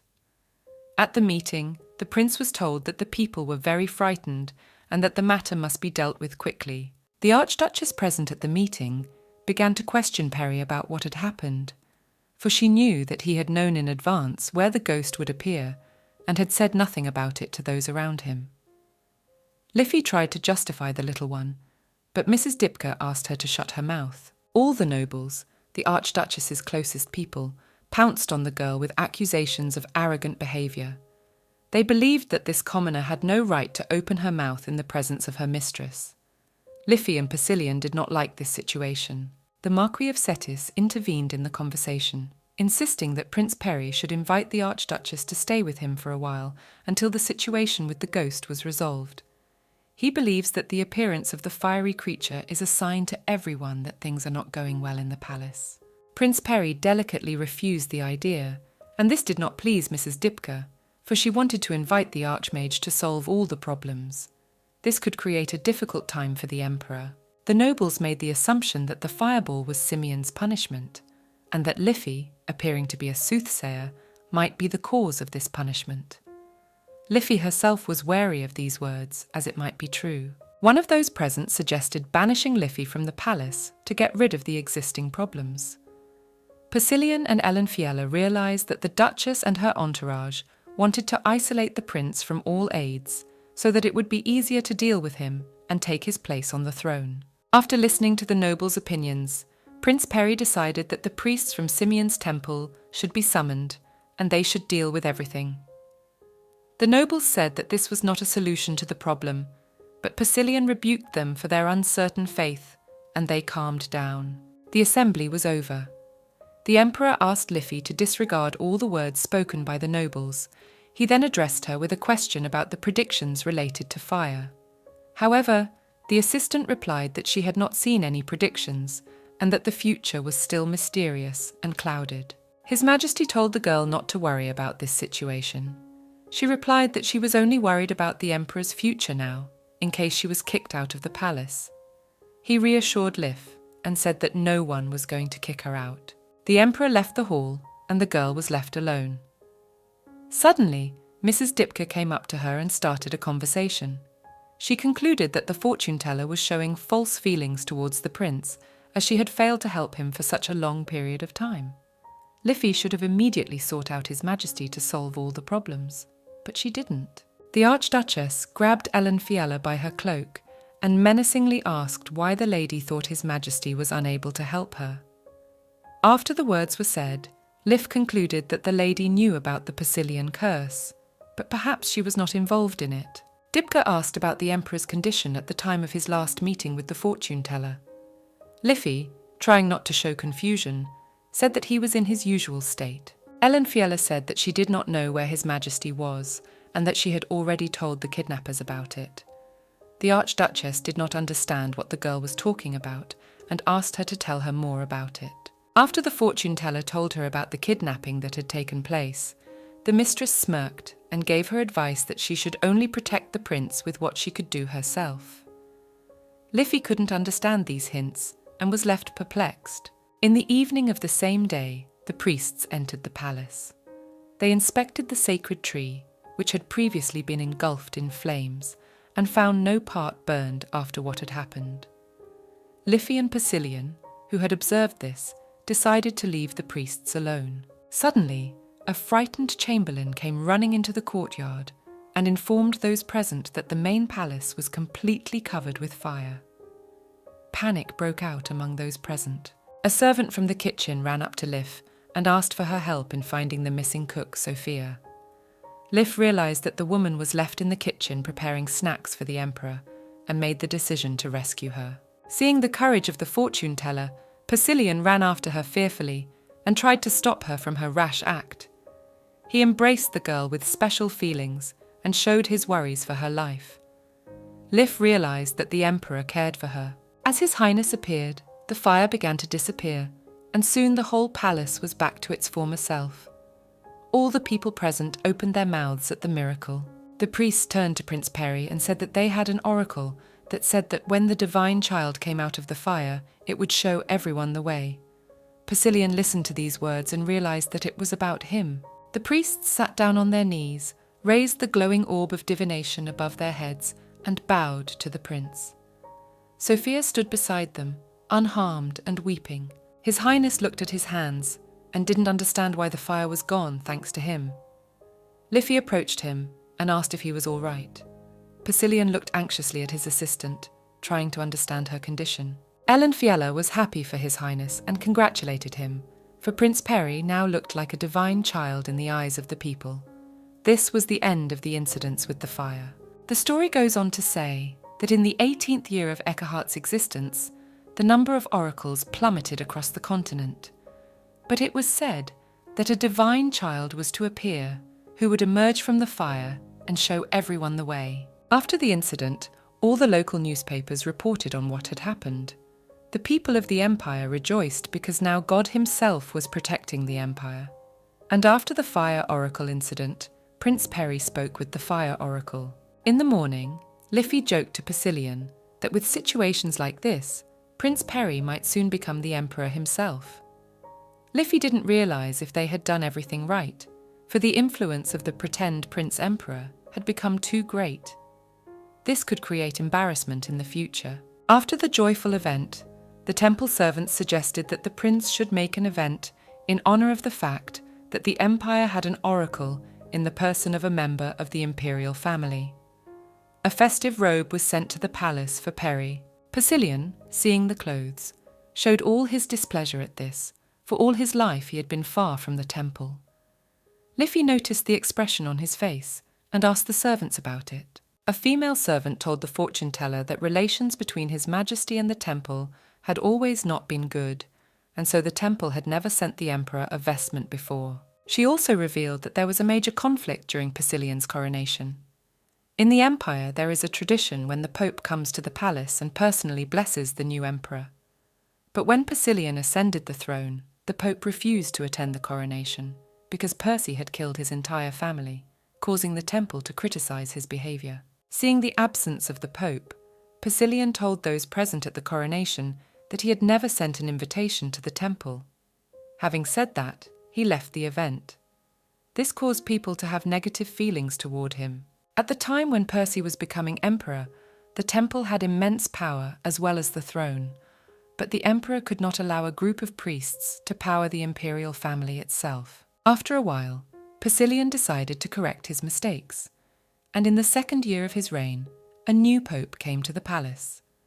He paid due respect to the emperor, and from then on the temple gradually became involved in imperial events. The woman told Liffey that the original conflict between the emperor and the temple occurred when Persilian went to be baptized at the age of 19.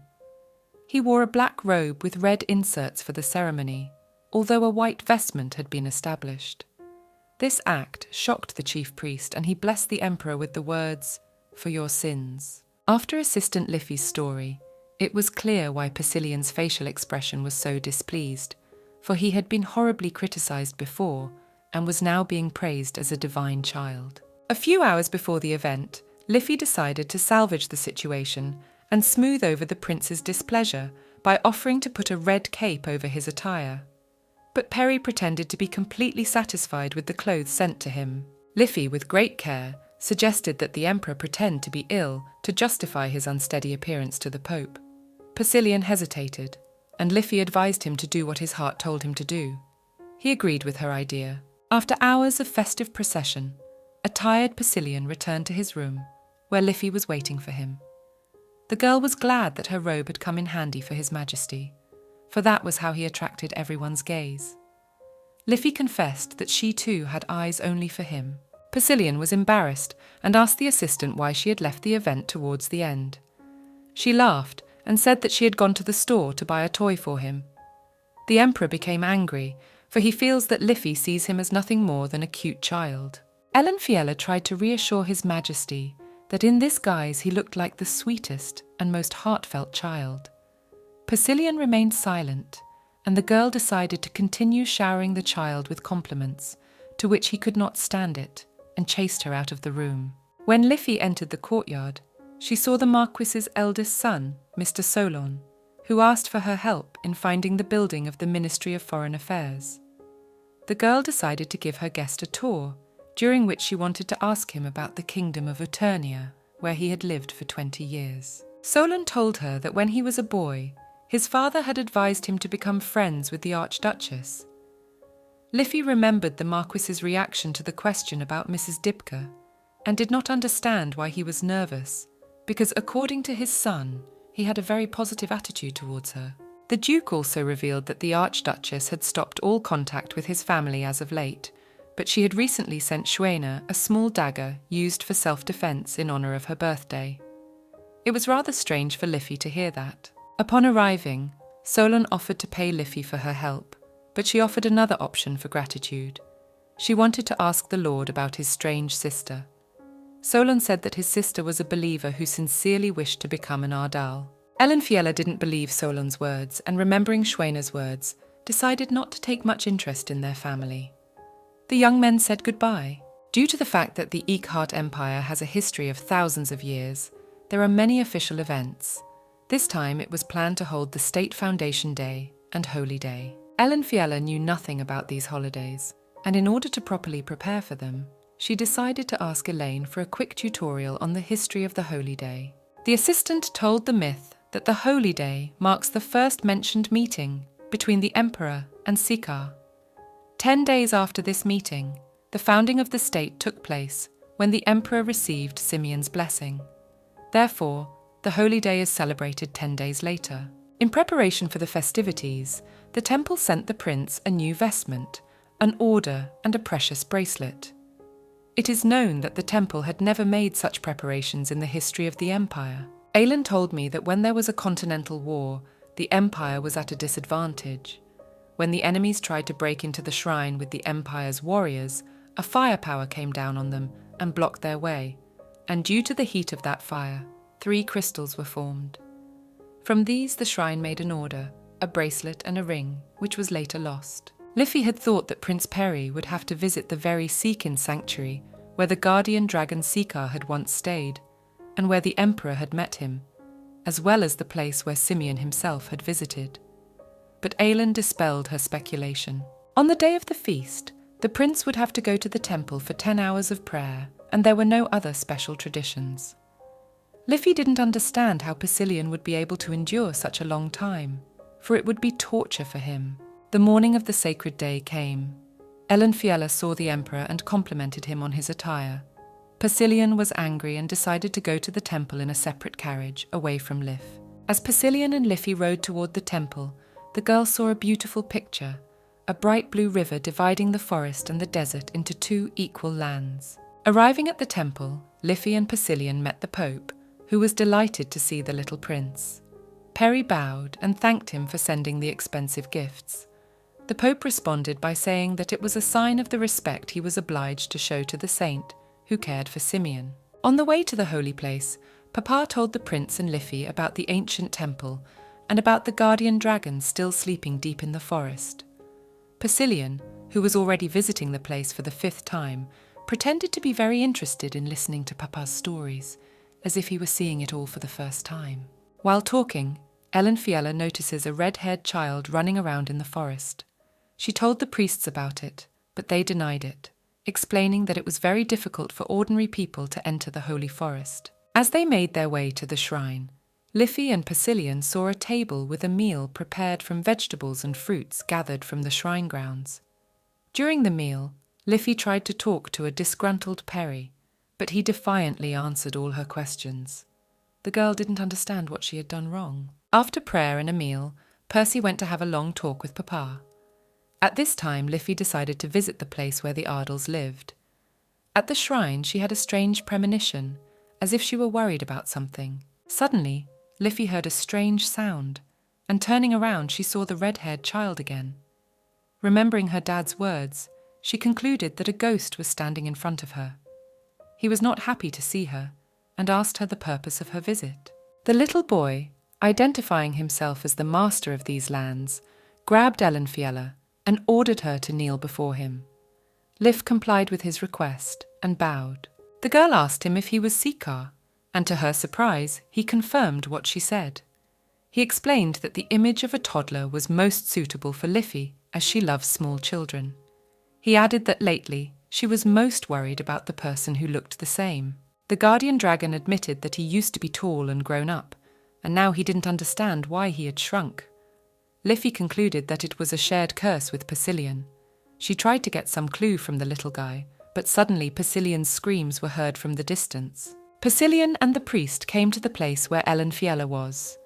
It was explained to her that when the prince had lost his assistant, he had snapped out of his seat and gone to look for her.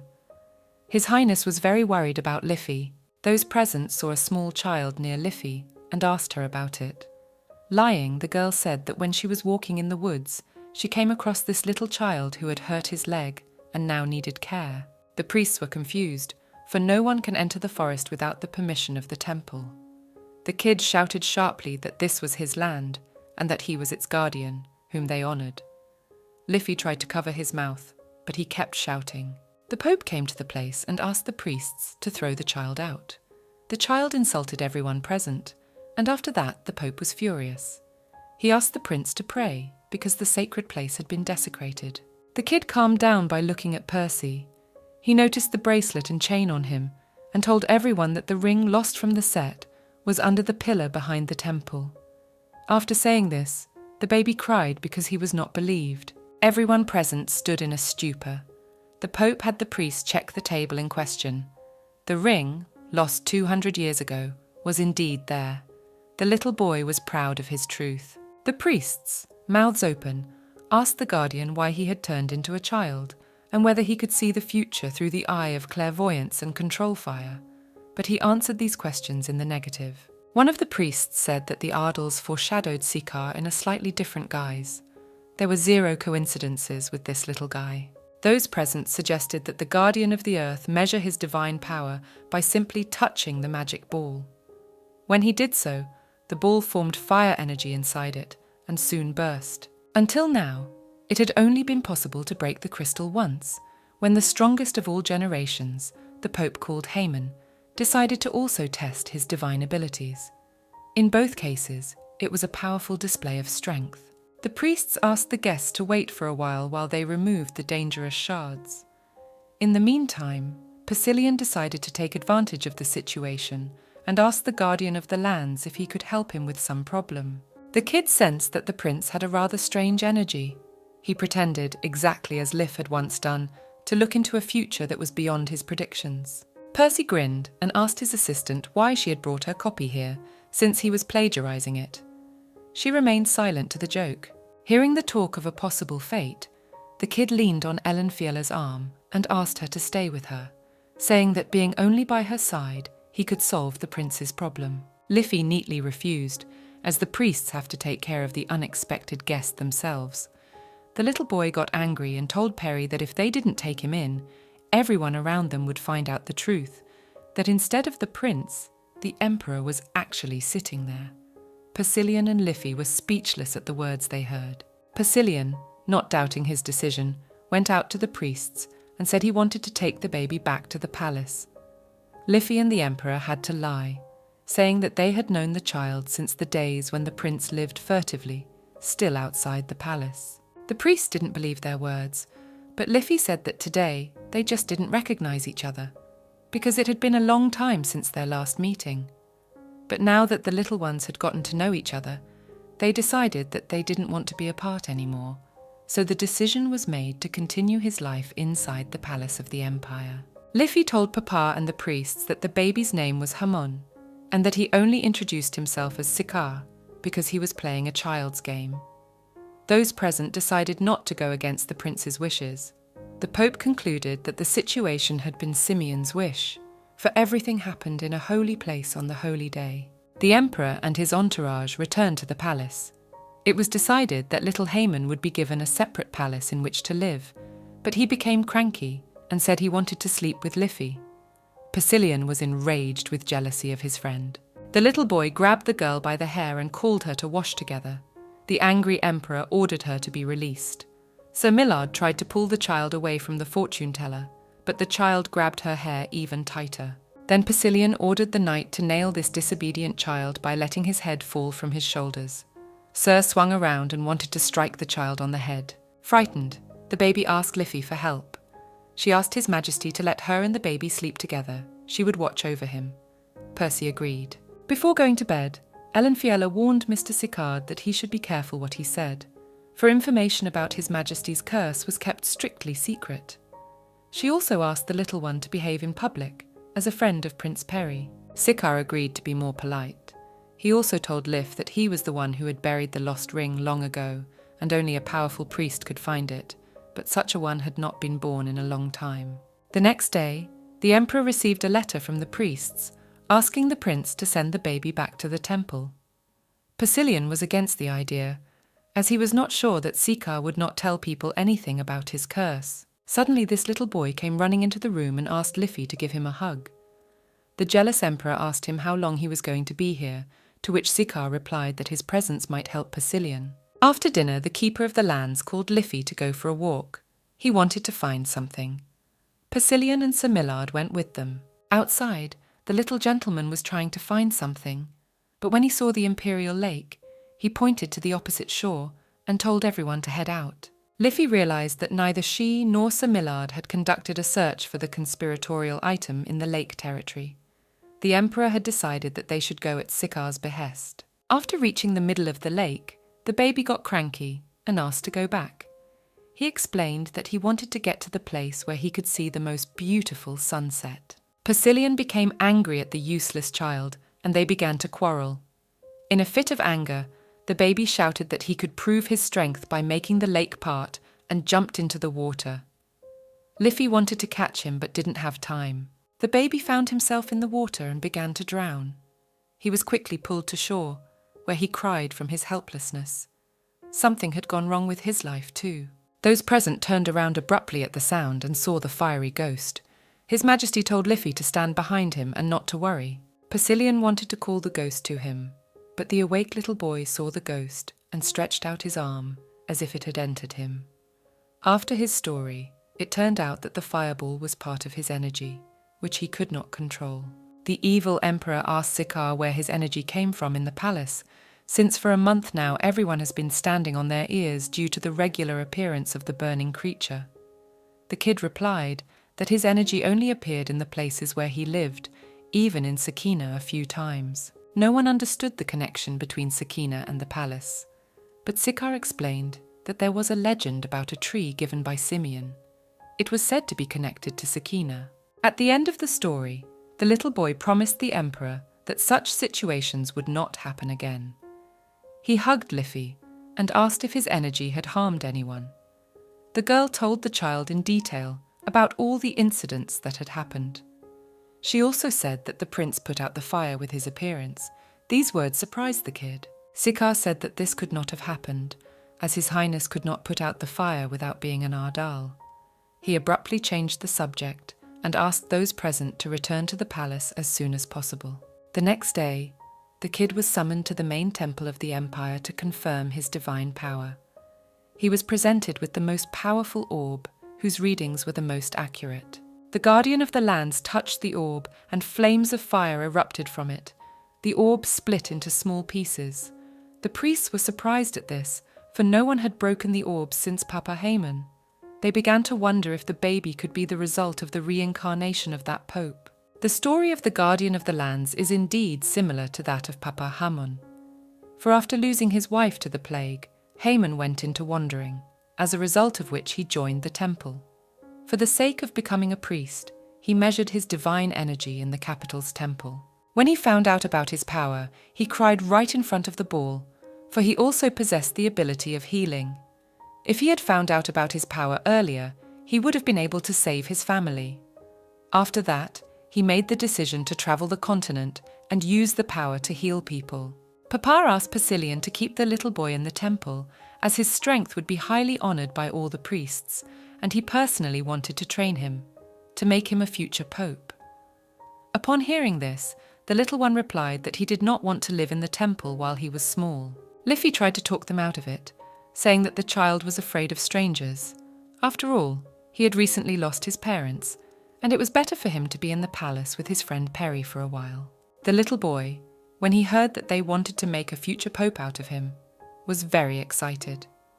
He thought that everyone in the temple was so incompetent that it would be better if he were in charge. The emperor admonished him for these thoughts, but the little boy told Persilian to address him with special respect. Liff explained to the little one that he would have to study all the time and pray a lot in order to become a great holy daddy, since he couldn't control his powers yet. Liff also came up with the idea of doing an experiment to confirm that the guardian dragon in front of them was indeed a guardian dragon. A frightened Seeker asked to be taken home and ran ahead. After analysing the kid's behaviour, Liffey concluded that he was afraid to appear in the temple, but she did not understand why he was so afraid. When the little one ran home, Liffey was left alone with Persilian. She begged His Majesty's praise for minimising all opportunities to visit the temple. Percy agreed with her. The assistant also asked the emperor to stay by his side. Liffey explained that Persilian had recently grown noticeably cold toward her, thereby deeply wounding her heart. The emperor said she was no use to him, hanging around him for nothing. But Liffey thought Percy was used to her chatter, and the words upset her. Ellen Fiella told the emperor that she had noticed his excitement when he lost her in the sacred forest. Hiding his true feelings, Persilian yelled at the fortune teller for her irresponsibility and her ability to cause a stir in the simplest of situations. Liffey tried to justify herself to Mr. Sicard, but Percy would not listen to her and walked away resentfully. Suddenly turning around, he admonished Liffey for taking her time to walk beside him.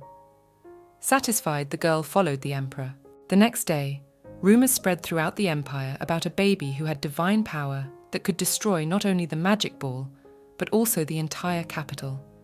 The next day, rumours spread throughout the empire about a baby with divine powers that could destroy not only the magic ball, but the entire capital. The priests cannot accept the situation and constantly send letters to the palace, asking that His Highness allow Hammond to join the temple on the day of the founding of the empire, on the feast of which they want to introduce him as the future pope. After a little thought, Prince Perry agreed, but mentioned that the baby would not grow up with the priests, but near him. The temple gratefully accepted this decision. Preparations for the feast began. The servants and Liffey decided that the prince and Haman should dress as the first emperor and guardian of the Seeker lands, according to the legend. Hearing this, Haman said that the emperor was goal that first meeting. The little ones opened an argument on the subject, which resulted in Perry winning. A couple of days before the day of the founding of the state, aristocrats would come to His Highness and talk about their family's services to the empire, hoping to receive a blessing. According to tradition, the emperor would present the most distinguished family with a leaf of the sacred tree. With Persilian's accession to the throne, this tradition disappeared. When asked by the aristocrats why they were not blessed, the emperor replied that they were not worthy of praise because they had been disrespectful and insolent to his father. The nobleman present at the meeting suggested that His Highness present the sacred leaf to Shwena, the daughter of the Marquis of Setis, because for 10 years the girl has devoted herself to preparing to become an Ardala. The prince is not sure that Shwena's theology will be of any use to the empire. Those present asked the Archduchess's opinion on the matter, but Mrs. Dipka refused to comment, citing that the main decision rested with the prince. Liffey and Persilian did not understand why the Archduchess suddenly stopped supporting the aristocrats. The Emperor turned to Liff and asked her about the Marquis's daughter. The girl told him that she had only been able to see her at common evening prayer. Percy was surprised at the news that his assistant prayed periodically. Percy thought about it and concluded that Shwena Ardal might bring trouble to the imperial family in the future, but he still decided to hand the sheet of the sacred to her and thus strengthen his position in the eyes of the nobles. The day before the empire was founded, Duke Castian arrived at the palace. This visit came as a surprise to Liffey, for Castian periodically goes to the south of the empire to take care of his ailing father. Recently, the Count's ailment had worsened, so Castian had returned to the capital late. Liffey told the guest that this time the celebration would be quiet, without excessive parties. Castian understood this, for during the Emperor's reign, there had never been any lavish festivities, because His Majesty did not like the extra attention to himself. Liffey told the Duke that Prince Perry's friend had shown up at the palace, which was a message from Simeon himself on the holy day. Castian said that rumours had already reached him that little Haemon would be the next pope, and rejoiced for him. Liffey continued talking about the baby, but the Duke interrupted her and remembered the tradition of the sacred leaves. He hinted to her that he would like to receive this cherished gift from His Highness. Liffey said she didn't want to get into the matter. It was the day of the founding of the state. Persilian did his best to emphasize the significance of this holiday. The ceremony was held in the main temple on the palace grounds, the gates of which were open to all comers. The prince himself was benevolent and followed the established traditions. When everyone had gathered in the temple, the official part of the ceremony began, during which His Highness Perry presented leaves of the sacred tree to the most important families. Shwena von Kettis and Castian von Haidar were awarded. However, the lady was not happy with the gift.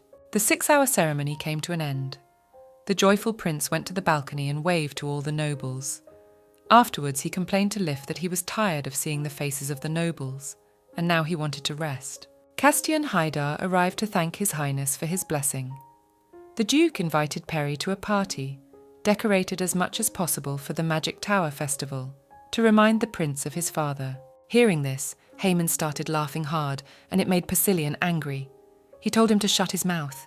Castian didn't realize what he had said that was so funny. Laughing, the little boy said that he too wanted to take a look at the Magic Tower Festival that Perry's father had once attended.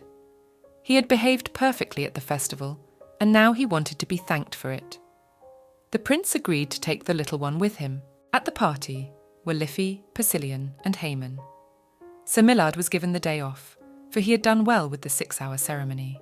Haemon misbehaved at the feast. He started buying up all the food he saw and told the prince to pay for it. However, the Duke of Castian decided to take care of all the expenses. Later, Haemon suggested that Perry play a game of tumblers. Within 10 minutes, Haemon had never once guessed where the balloon was. The old woman, having concluded that Liffey and Castian were married, decided to give this beautiful family the grand prize. Ellen Fiella stepped back and grabbed Castian's cloak, and he laughed. He stroked her cheek gently and said that she could not predict the future after all. When little Haemon saw this scene, he advised Liffey to stay away from this strange man, for he looked like the kind of man who would rob her blind and destroy an entire empire. As a rule, handsome guys are the most dangerous. Liffey explained to the little one that Castian was quite benevolent, for he had paid for the whole party, and thanks to him, Haemon had taken the grand prize of the lottery. The baby abruptly changed his opinion and called the man the most honourable. Persilian got tired of listening to this kid's ramblings and they went home. The next day, Haemon told Liffey that he wanted to visit the main temple. He needed to find the stash of relics there. Lif hoped he had decided to deal with the emperor's curse. The boy told the emperor about his idea, but he didn't care and let him go to the temple. Persilian was uneasy with the commotion and hoped that Haman would not come back. Elenfiela and Haman went to the main temple of the empire. They put on the robes worn by commoners to conceal their appearance. They realized that the priests would make a celebration of it and summon everyone. Liffy asked Haman if the missing relic they were looking for could save him from the curse hidden somewhere in the palace. However, he said that he was not concerned about the problem, because even in the form of a child, he was still the guardian of the lands. In the temple building, the little boy made quite a commotion. He heard some voices from the idol statues and knocked them over. Liffy grabbed Haman and they tried to hide. Some person came to the noise. It was Shuena. The lady spotted the intruders and hid them from the knights who came running. She lied to them that the statues had fallen by themselves while she was praying. The knights apologized and left the temple. Shuena talked to the guests and found out that young Haman showed interest in worship and that in the future he wanted to direct his divine powers to the defense of the empire. These words pleased the lady, and she gave the little one some candy. Before leaving, Lif took the opportunity to congratulate Shuena on His Highness's blessing. Remembering the previous meeting, the priestess concluded that Lif was against the prince's decision, because there was a misunderstanding between them. Liffy disagreed with Shuena and tried to convince her otherwise. The ladies said goodbye and the guests went home. On the road, Haman noted Shuena for the better. She seemed quite nice to him. Liffy explained to him that the lady was preparing to become an Ardal. He was surprised, because he didn't think that all Ardals had to pass an exam to become an Ardal. Elenfiela said that the selection of the Ardals would take place next year, and they would all come to the meeting with Haman. The kid made the appearance of an abandoned puppy and said that he would not come to this meeting, as he had become useless. But Liffy quickly convinced him otherwise. Haman calmed down and handed her friend a ring and a gemstone with a drop of blood inside it. When Liffy saw it, she realized that she had seen the same stone on the sacred statue. She concluded that the little boy had robbed Simeon himself by such an act. The fortune teller was nervous, but Haman reassured her that his energy was inside the stone. He promised to bring the jewels back to the temple soon. Gradually, autumn came. Haman continued to live with His Majesty in the palace. After one of his walks, the servants began to whisper that he was exploring the courtyard of the capital with a special zeal, as if he were in search of something valuable. Over the conversation with Sophia, Liffy realized that Persilian had no important tasks left for the rest of the year. The servant said that there were things to do before, but not anymore. She sadly explained that His Majesty's birthday was expected. Castian had mentioned it once before, but Liffy hadn't paid attention. In the past, the palace had hosted a party to celebrate another year, but now that the Emperor was away, His Highness would be celebrating alone. That same day, Liffy and Haman went out again to search for the cursed thing. Not far from the palace, the little boy felt a familiar energy. Digging through the bushes, he found a string like a bracelet. Haman said that at first he thought the energy of this bracelet was the same as Persilian's, but realized up close that he was mistaken. This meant that the kid was interested in ridding the Emperor of the curse. He told Liffy that they should search the entire area of the palace again soon. They set off for home. On the way, the girl realized that they were going to the wrong place. She saw the house in front of her, which was after the fire. Before she could ask Haman a question about it, Liffy heard his call and left. On the road, Liffy and the baby almost got lost, as the girl forgot the way back. Thanks to some woodcutter, they managed to get home. When the soothsayer and the baby returned to the palace, they saw that a cardinal was at Persilian's reception. He tried to ask the child to live and study on the temple grounds, but Prince Perry was adamantly opposed. His Highness sent the priest away, but the latter offered himself as Haman's guardian. He doubted Mrs. Liffy's abilities and was not sure of the child's safety. He believed the child should live in stability. Further mention is made of Persilian's mother. She was suspended for having an immoral affair with the emperor, and she and her illegitimate son were forced to live in a remote palace. They were treated negatively by everyone. Even though the main temple now had a new pope, the same opponents of Persilian's mother remained in high places. And now, a man from the main temple came to the emperor to talk about the child's stability. It sounded foolish. The conversation was interrupted by Lif and Haman appearing. The lady, having heard the entire conversation, explained to the cardinal that she was trying her best to bring comfort to the baby. After her words, the priest apologized, bowed and left. Haman held out the bracelet he had found to the emperor and asked him about its birthplace, for it was assumed that the bracelet had absorbed the energy of Persilien's birth. When Percy saw the bracelet, he realized that it was the bracelet his mother had once given him. But long ago it had been lost in the forest, and as a child, the emperor had not found it. Haman explained that it wasn't Percy's energy he felt, but his mom's, and now it continues to emanate from the bracelet. Persilien thanked the little helper for the item he had found, and began to ask him about the place where he had found it. Liffey said that on the way out of the forest, they had seen a black building burned by fire. Persilien thought for a moment, and later said with a sigh that that building was the Western Palace, the one he and his mother had once lived in. A week before His Majesty's birthday ball, the palace was in a frenzy. The people were worried about Persilien's absence. Almost every palace employee asked Liffey about it, to which she replied that she didn't know how to contact the emperor. It is known that Persilien's birthday is not his personal holiday, but a significant date for the entire empire. This day is popularly called by another name, the birthday of the master of the empire. On his birthday, the emperor is charged with the duty of opening the ball. Even though the birthday boy's seat is now empty, the tradition must be respected. There have been similar situations in history when, in the event of the emperor's illness, the duty of opening the ball was shifted to the crown prince. When the palace people asked Liffey a question about His Majesty, she answered by asking them about the history of the Western Palace. When they heard the name, they all scattered and pretended to be very busy with things. Ellen Fiella decided to ask Sophia's cook about the palace, for the girls were very close and could confide secrets to each other. But Sophia looked away fearfully and did not give the answer she wanted. Liffey knew only part of the building's past. Persilien had once lived there with his mother, who had been deliberately sent to a remote location by the emperor. Liffey didn't understand why her childhood home was in such poor condition. The soothsayer tried to find out the cause of Percy's mother's death in the imperial archives, but all attempts to find information were in vain, because the temple had placed a ban on the story. After finding the bracelet, Persilien had become surprisingly calm. Liffey was afraid to talk to him or do anything stupid. After thinking it over a few times, the girl told the emperor about the talk about his birthday and asked if he wanted to continue the tradition of the celebration. He replied that he was obliged to hold it at a high level. Persilien explained to his assistant that if the prince did not open the ball, the problem of the emperor's absence would be felt even more strongly than before.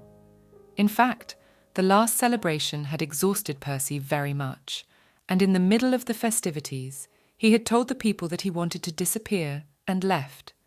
But this time, it should be different. Liffey told His Majesty that she would try her best to make sure Prince Perry left the celebration as early as possible. She planned to tell the people that the child missed his father very much and take him to bed. Persilien disagreed with that idea. Persilien examined his hands and said, with particular sadness, that he had hoped to return to his true form, at least for the day of his birth. Liffey was frightened by these words, for she had not been able to help him in such a long time.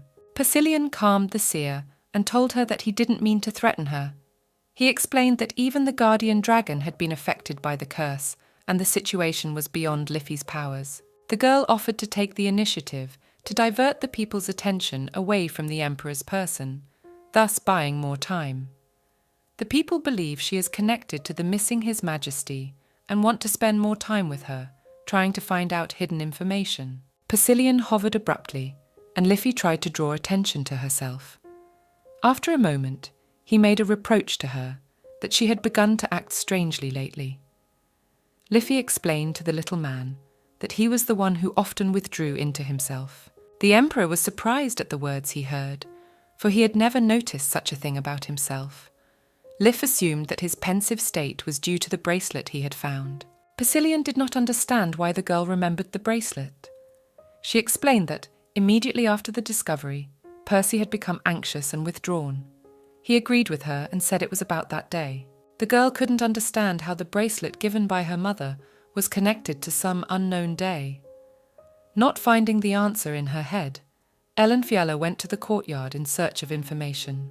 Liffey came to the training ground of the guards unit, where the knights, among them Sir Millard, were practicing. Miss asked the gentleman for a moment of his attention and asked him a question about His Majesty's special day. Sir Millard thought the girl was referring to Persilien's birthday.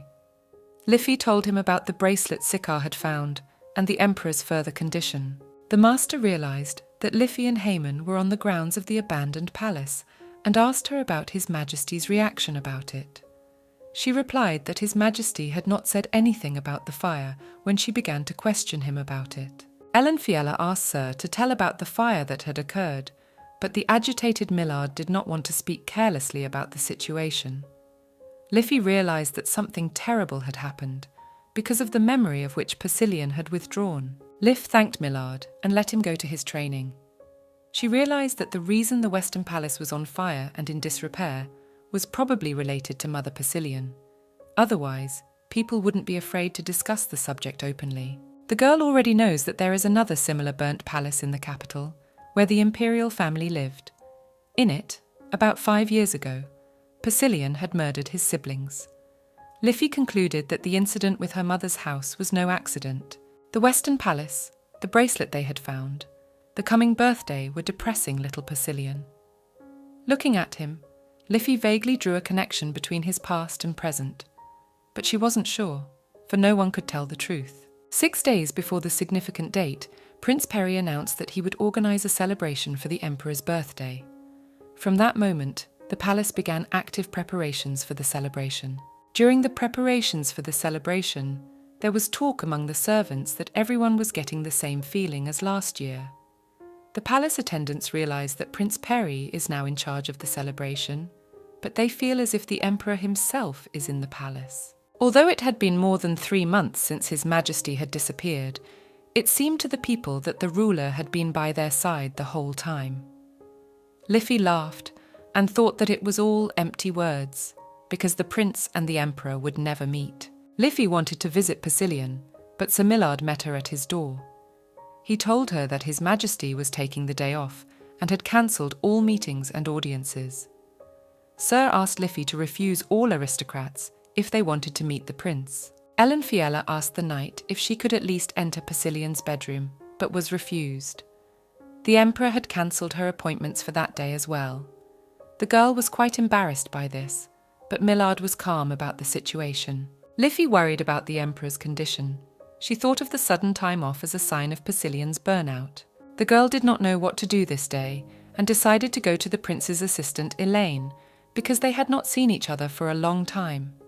Ely was glad to see an acquaintance. Hiding a feeling of jealousy, Ellen Fiala asked her assistant if Persilien had allowed her to enter his room on his day off. The girl said that the prince had forbidden her to enter, but she was sure that Perry would let Liffey pass, for she is his guardian.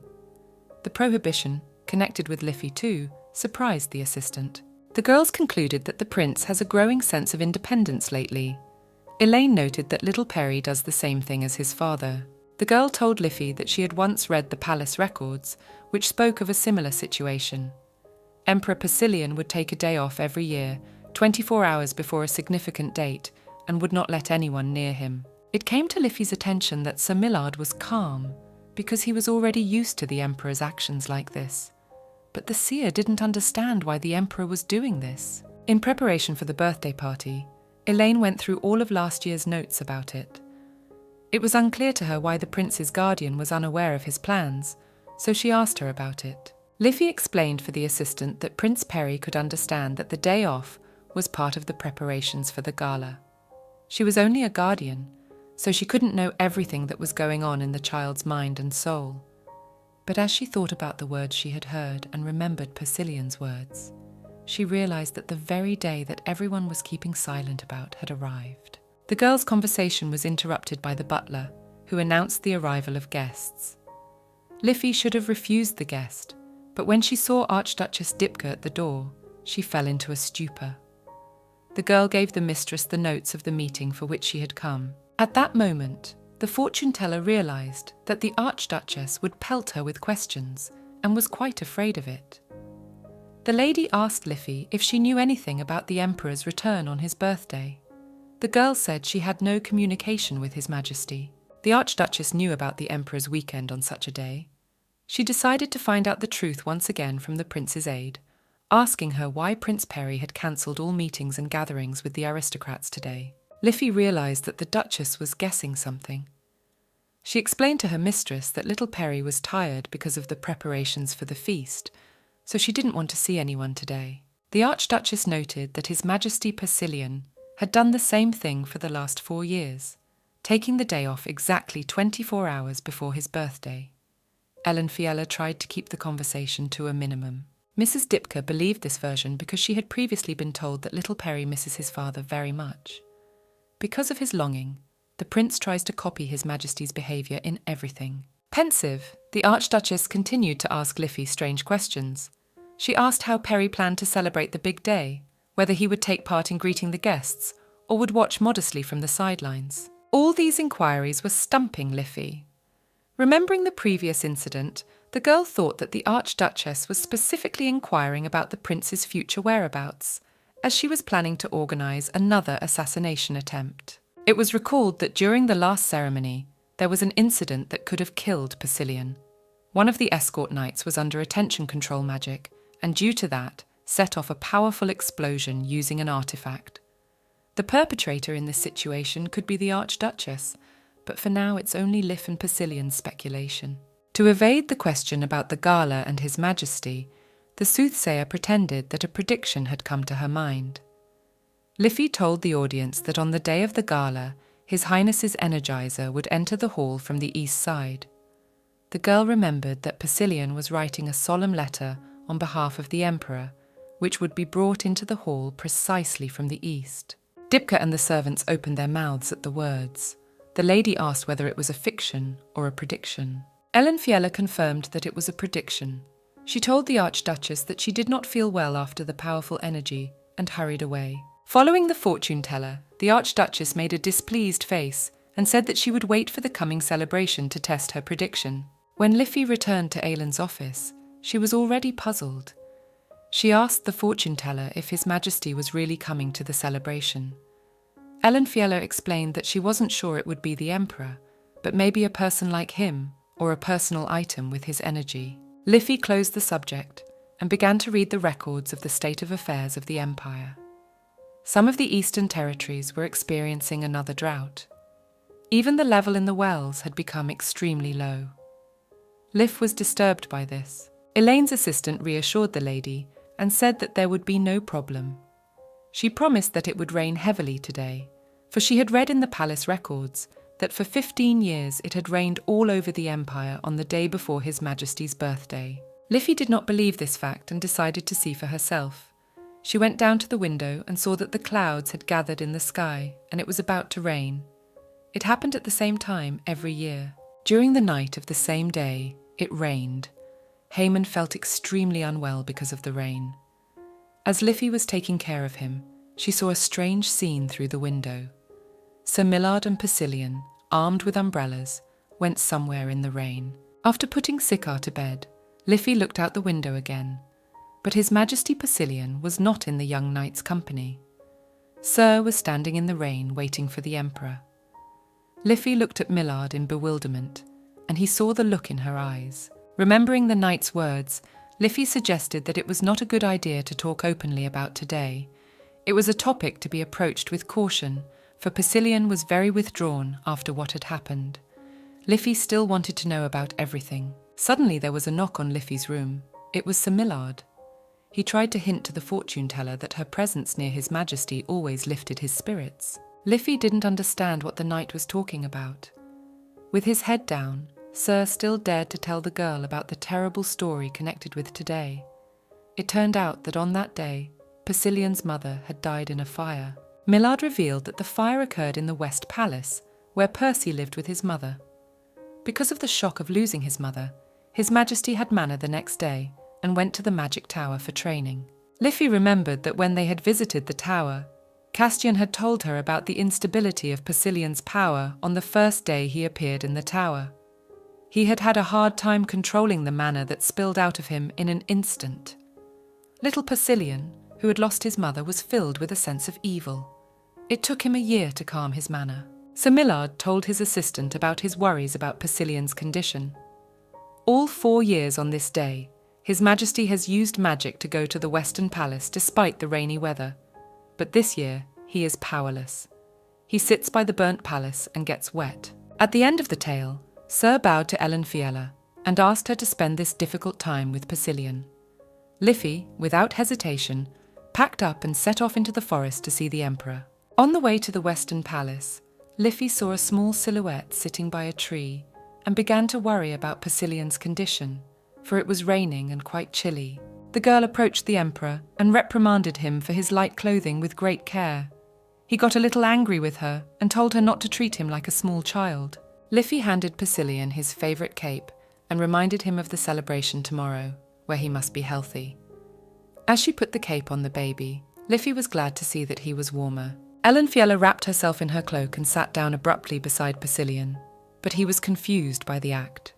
He realised that Sir Millard had told her of the events of that night and had asked her to sit with him. The girl admitted that she knew about the story. She also said that she had prepared herself as much as possible for this sitting under the tree and took out gloves, a scarf, and various snacks. Persilian asked the aide why they were making such a fuss. After all, he had just been away from the palace for a few hours and was also on the palace grounds. Liffey explained to the Emperor, just as Millard had told her, that he used to be able to protect himself from the rain and cold with magic. But now, in her absence, his seer protects him. Seeing her assistant's wet look, Persilian asked her to go back, but Liffey refused to do so, for she wanted to share his bitter thoughts. His Majesty felt that Ellen Fiella shouldn't worry about him, since he wasn't going to do anything wrong. Liffey replied that she just wanted to sit next to him. Persilian smiled and said that Liffey was very stubborn. He thought for a moment and went on to say that he should have been just as stubborn on that unfortunate day. Liffey questioned him about it, but he realised he had said too much and said nothing, looking sadly at the old palace. Persilian told the girl that his old house used to seem huge to him. But as Percy grew up, the palace became tiny to him. He did not understand how he and his mother could live there. The story goes on to say that while searching for information about that day, Ellen Fiella learned the name of Persilian's mother. Her name was Belia. It could not be found even in the imperial family tree. It was accidentally discovered by Liffey in the notes about the Western Palace. There were no servants or helpers in that palace, and only occasional deliveries of food and household items. But gradually, Liffey found a record that included a petition for things for a growing child. As if by mistake, this sheet was signed with Belia's name, rather than the name of the Western Palace. The girl did not understand how a priestess from the temple could meet and mate with the Emperor, how she could survive with a child in a palace smaller than a chapel, and why she died in a fire the day before Persilian's birthday. All of these questions kept Ellen Fiella in suspense. Through the silence, Persilian whispered to Liffey that his mother would have been happier if he had not been in this world.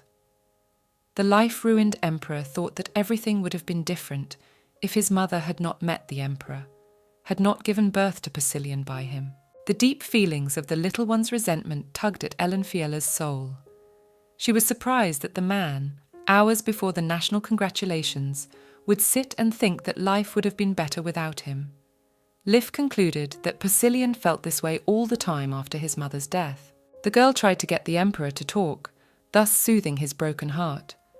She began to speculate about what would have happened to Belia's life in the absence of her son. Percy replied that his mother had always dreamed of opening her own workshop, for she was a craftswoman who embroidered and created various jewellery.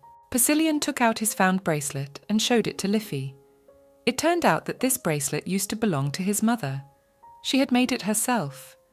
Because of her son's high interest, she decided to give him this bracelet. Persilian gave it to Liffey and told him that in the beginning the stone was blue in colour, but gradually it began to fade. It had the power of prayer in it. It was Mother's special hobby. When she became a priest, she created such things as gifts. Those who received such a gift were very happy. However, after Persilian was born, she stopped creating. Persilian lowered his gaze to the ground and said that his mother had given this bracelet away with the words that she would give him a new one for his birthday. But in the end, Percy didn't get one. Ellen Fiella hadn't realized before that the Emperor had been thinking for about 4 years now that he could have changed everything, and that it would have been better without his existence. She explained to Perry that his mother could have had the same thoughts and doubts. She could have opened her workshop and lived an ordinary life, but in the end, she valued her son more than anything and was willing to give him anything. The girl leaned over to the Emperor and asked him to avoid such foolish thoughts on the anniversary of her mother's death. Persilian listened to the aide and thought for a moment. His Majesty whispered that he didn't want to lose anyone else.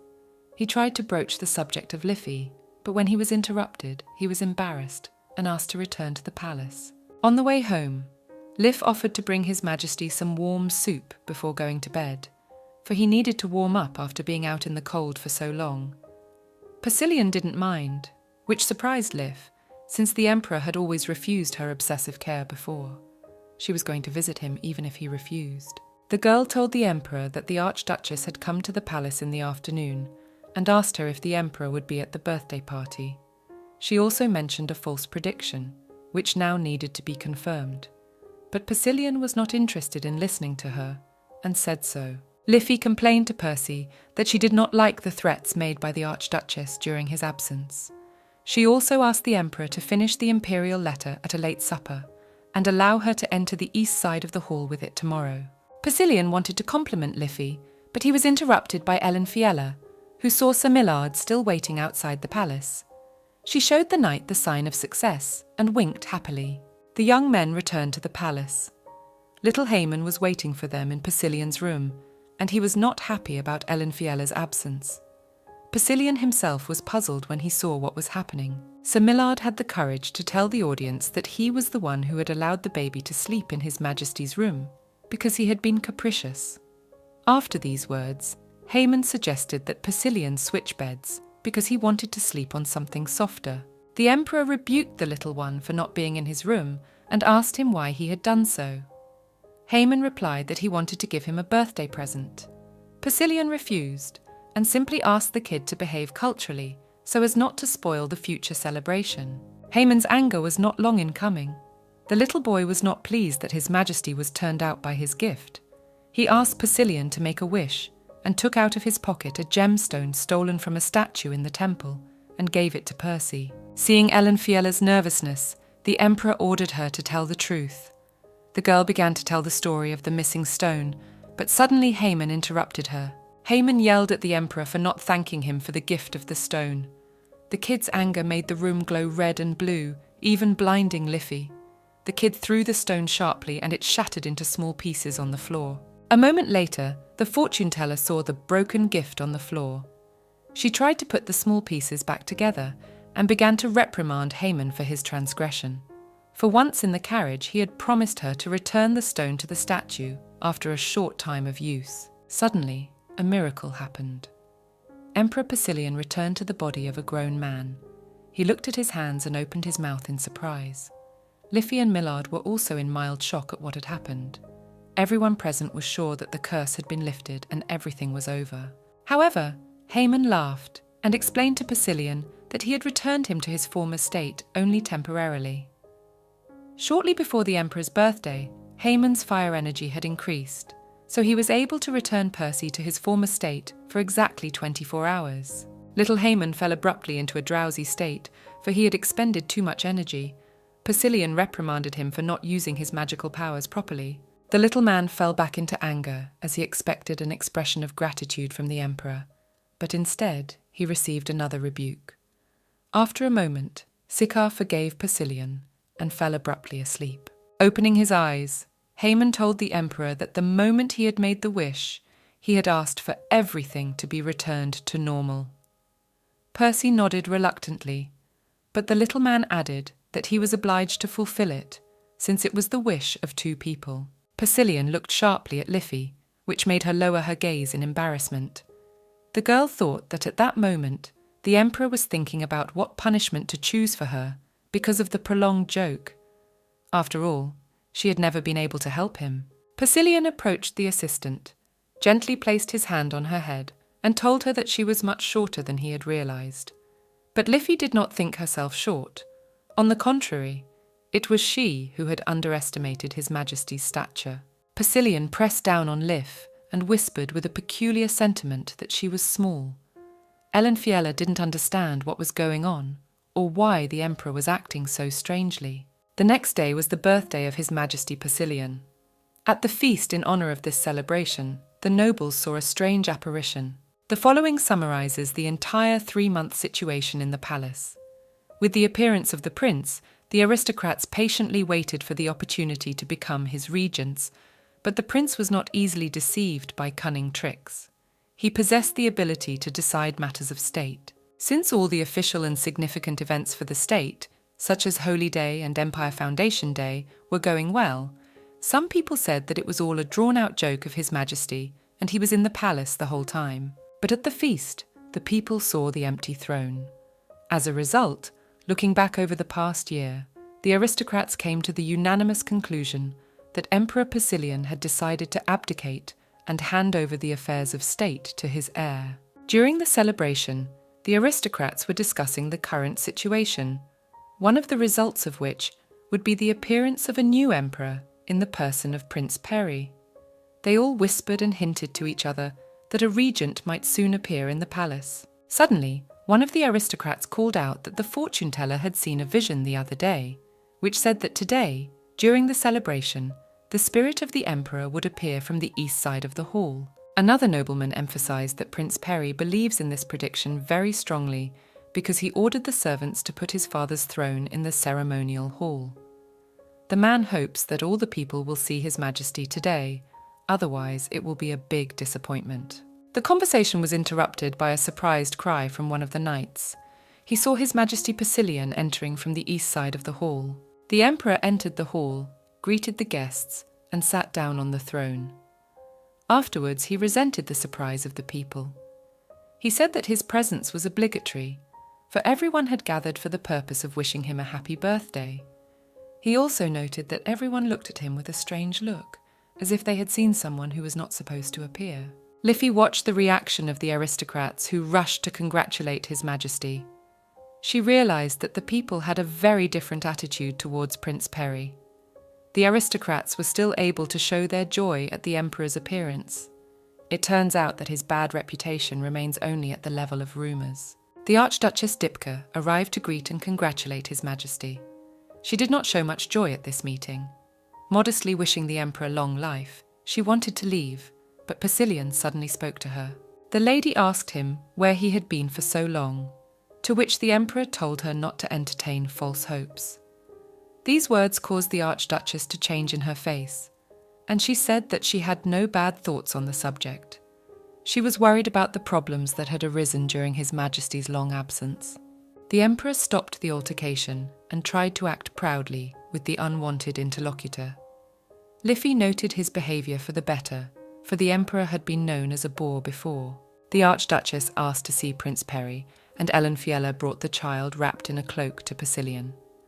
The lady was embarrassed that the baby's face was hidden, so she asked to see it. The emperor showed his aunt the prince, and she opened her mouth in surprise.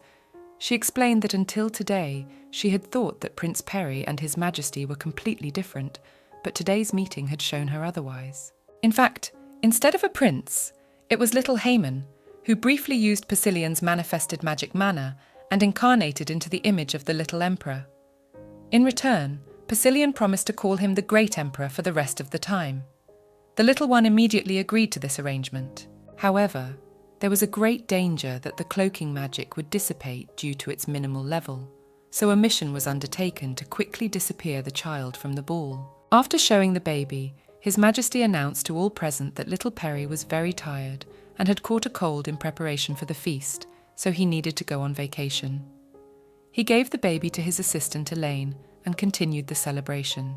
The Archduchess, as always, was against the Emperor's decision and admonished him. She believed that the prince had put too much effort into preparing for the event, and therefore he had every right to be present at the celebration. In response to Auntie, Persilian said that she was paying too much attention to his child, and it was quite strange for her. He suggested that she take care of her condition and leave the lounge.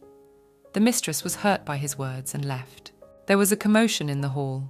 The aristocrats were excitedly discussing something, and having made up their minds, approached His Majesty. They prepared small gifts for the emperor, including children's toys and children's clothes. However, His Majesty did not like the gifts intended for the prince. He realized that the nobles were not expecting him to appear at the celebration, so they wanted to slip the gifts to Prince Perry. The nobles were justified in thinking that a satisfied and happy prince would surely make the young father happy. One of the aristocrats distinguished himself and gave the emperor a pink diamond rattle, saying that this was the gift that Mrs. Liffey had recommended to him, and he himself was sure that such a toy would please the sweetest prince. Persilian told the lord that the prince refused such onerous gifts, for it was more like a bribe than a gift given from the heart. The man tried to convey to the ruler that he was wrong, but he failed. His Majesty explained that he had warned Ellen Fiella about possible bribes. Liffey was reluctant to part with the expensive bribes, but still confirmed Persilian's words that the gift was too onerous. Looking at the disappointed faces of the aristocrats, the emperor told them of his displeasure over the many gifts that had piled up in the palace during his absence. He concluded that those present were trying to manipulate the little prince and his guardian, but the guests unanimously said that this was not true. Persilian threw the diamond toy on the floor and said that he had doubts about the aristocrats' sincerity. He explained that there were individuals who did not consider the prince's refusal, so they continued to come and give gifts. The gentleman who presented the expensive rattle realized that His Highness was alluding to him. The emperor invited him to go to the balcony with him to avoid similar situations in the future. Liffey was to go along with him. Hearing this conversation, Liffey realized why the emperor is considered a tyrant by everyone, for even by ear his words are frightening. It must be hard for the aristocrats in this fight. On their way to the balcony, Ellen Fiella and Persilian saw the arrival of Castian Haydar. The Duke bowed to greet His Majesty and openly showed his joy at his presence. In return, the emperor thanked the young man for attending the celebration, despite his father's worsening illness. Castian asked about the prince's whereabouts, and Persilian let him know that the prince would not appear at the feast again, due to increased fatigue and ill health. The Duke said that he had been very worried about the prince's condition lately. The emperor thanked Castian for taking special care of the heir. Sir replied that it was his duty as a member of Haydar, for his family had lived for the sake of the imperial family all their existence. After loudly thanking the emperor, Castian asked him if he had finally returned. Persilian replied that it would soon be necessary for him to go away. The previous trip had left him with many new matters and concerns about the state that he could not solve while in the palace. His Majesty explained that the child was doing an excellent job, and Liffey was also doing an excellent job of bringing all the news and problems of the capital to the emperor. Liffey became enraged at the words she heard. Ellen Fiella rebuked Persilian for not having arranged this situation beforehand. According to legend, Liffey didn't communicate with His Highness so that she wouldn't tell anyone anything unnecessary. After the words spoken by the emperor, Liffey wouldn't be able to brazenly lie in the Archduchess's face. Frowning, His Majesty leaned over to Liff and reminded her that she had made up the story about Prince Perry as a separation-afflicted toddler without consent. The emperor also reminded the aide of the diamond gifts she had begged for from the aristocrats. Persilian explained to the people that he was the one who asked Ellen Fiella not to reveal that she was in touch with him, and also asked them to keep everything going on inside the palace a secret. Thanks to that, the palace was so peaceful. The emperor looked at the crowd of aristocrats with fiery eyes and said that he was aware that some of the people were trying to capture Liffey and find out his location. He hinted for people to hide their curiosity, for it might play against them. From the whole situation, Castian concluded that Liffey was quite close to His Majesty, as there was minimal distance between them during the conversation. The girl justified it by saying that she was the guardian of the Empire's main child, so she was content to be close to his father. Liffey also added that she was giving the Emperor all the information he needed regarding the state of affairs in the palace. Hoping that Castian would stop asking stupid questions, Liffey exhaled. Castian asked the keeper another question regarding the emperor's absence during the fire in the main palace. The lady replied that it was a normal observance of the rules of the emperor's upbringing. His Majesty teaches the prince that only the strongest survive in this world. Castian praised such a rule. At the end of the conversation, Castian noted that the emperor's manner was faint this time. The Duke had felt a strong spirit and aggression every time he'd seen His Majesty, but the feeling was different now. Castian ranked second in magic mastery, and so Liffey began to worry about the mystery of Persilian. She stroked Castian's cheek and reminded him that the emperor had recently lost a loved one, and so his powers were much weaker. Castian agreed with that thought. Liffey stroked Castian's face, which made him feel special. He offered the girl a dance, but she didn't want to dance, and didn't know how to refuse. Suddenly, Liffey heard His Majesty's call, which suddenly broke the conversation between the young men. Persilian took the girl under his arms and told her to go and tend to Perry, whose condition had become much worse. Liffey was glad she was going. In parting, Persilian told Duke Castian that the hall was full of girls who would like to dance with him. The emperor wished his guest a good evening and left. As they went out into the courtyard with the emperor, Liffey reproached him for always being against made-up stories, but today he had taken advantage of it himself. Percy replied that he was just trying to save her from an intrusive suitor. Liffey remembered the past situation in the carriage, when Persilian had tried to pull her hair out, and thanked him happily for saving her. Sensing the emperor's jealousy, Fiella decided to change the subject, and asked about Sir Millard's absence. His Majesty explained to the girl that the knight was near Haemon, who had become unwell due to the dispelling of magic. Recalling the day's events, Persilian asked Liffey where she had gone for a long time. The aide explained to the lord that she had spent the entire day attending to the nuances of preparing an outfit for His Majesty, and afterward had gone to make a surprise for him. Fiella took out of her pocket a bracelet she had made herself and gave it to Percy. She explained that she had tried to pray over it and promised to make another one later. The emperor was embarrassed about such a gift. In honor of Persilian's birthday, Liffey decided to predict his future. She pretended that a vision was coming to her and went on to say that he would succeed. In response, Percy told Liffey that when he looked at her, he wanted to believe in those predictions, because he could see that she was there for him. The next moment, the emperor whispered that he felt like he was possessed, like some foolish rulers in history. Liffey listened to Persilian in silence, not knowing what he was talking about. His Majesty removed a strand of hair from Liffey's face, covered her eyes with his palm, and gently leaned his head against her forehead. At this moment, he asked her why she kept making him feel so special and precious. A confused Liff couldn't answer that question. The emperor quickly turned away and ran away. The girl tried to stop him but stumbled. Persilian managed to catch her in his arms. She looked into his eyes and saw certain feelings in them. Persilian lit up with firepower and returned to his previous state. He was surprised that the magic had disappeared so quickly, for it was not yet midnight. Liffey suggested he hide as soon as possible, and he agreed. Liffey took little Percy in her arms and returned with him to the palace. At Haemon's bedside they saw the sleeping baby and a tired Sir Millard. Liffey let Sir Millard rest and said she could take care of Siccar herself. After taking Siccar to her room, Liffey returned to Persilian to say goodnight. She saw that His Majesty stood brooding and saddened by the situation. The girl did not bother him and went to bed.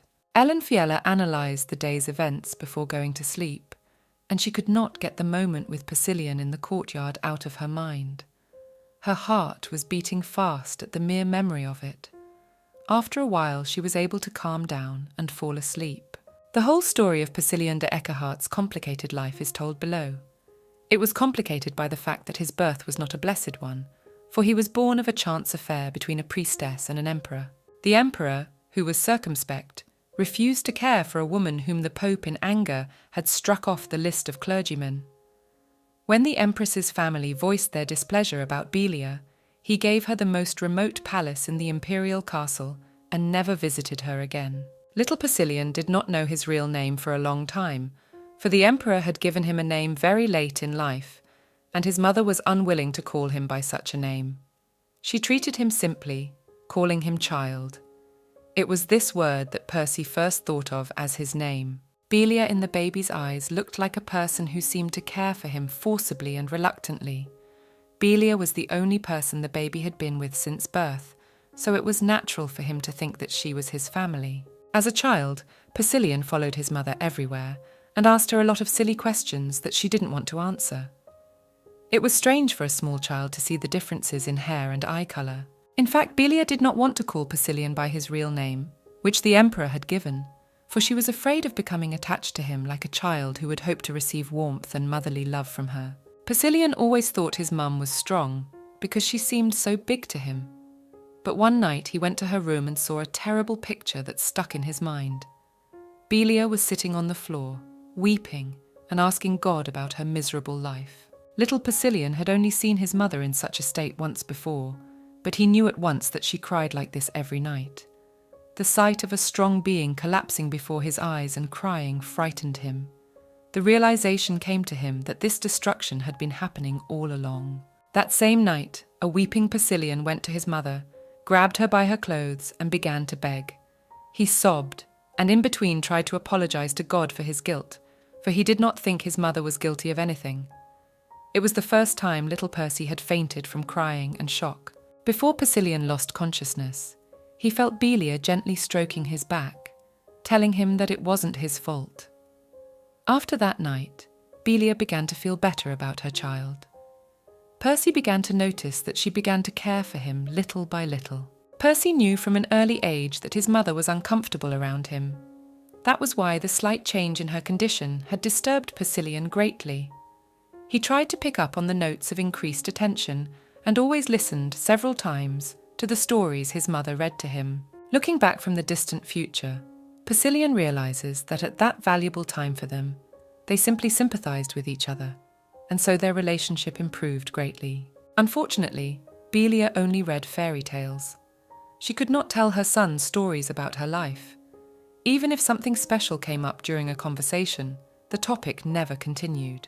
Persilian always watched his mother's facial expressions carefully, so he never insisted on continuing the story if he saw that she felt uncomfortable.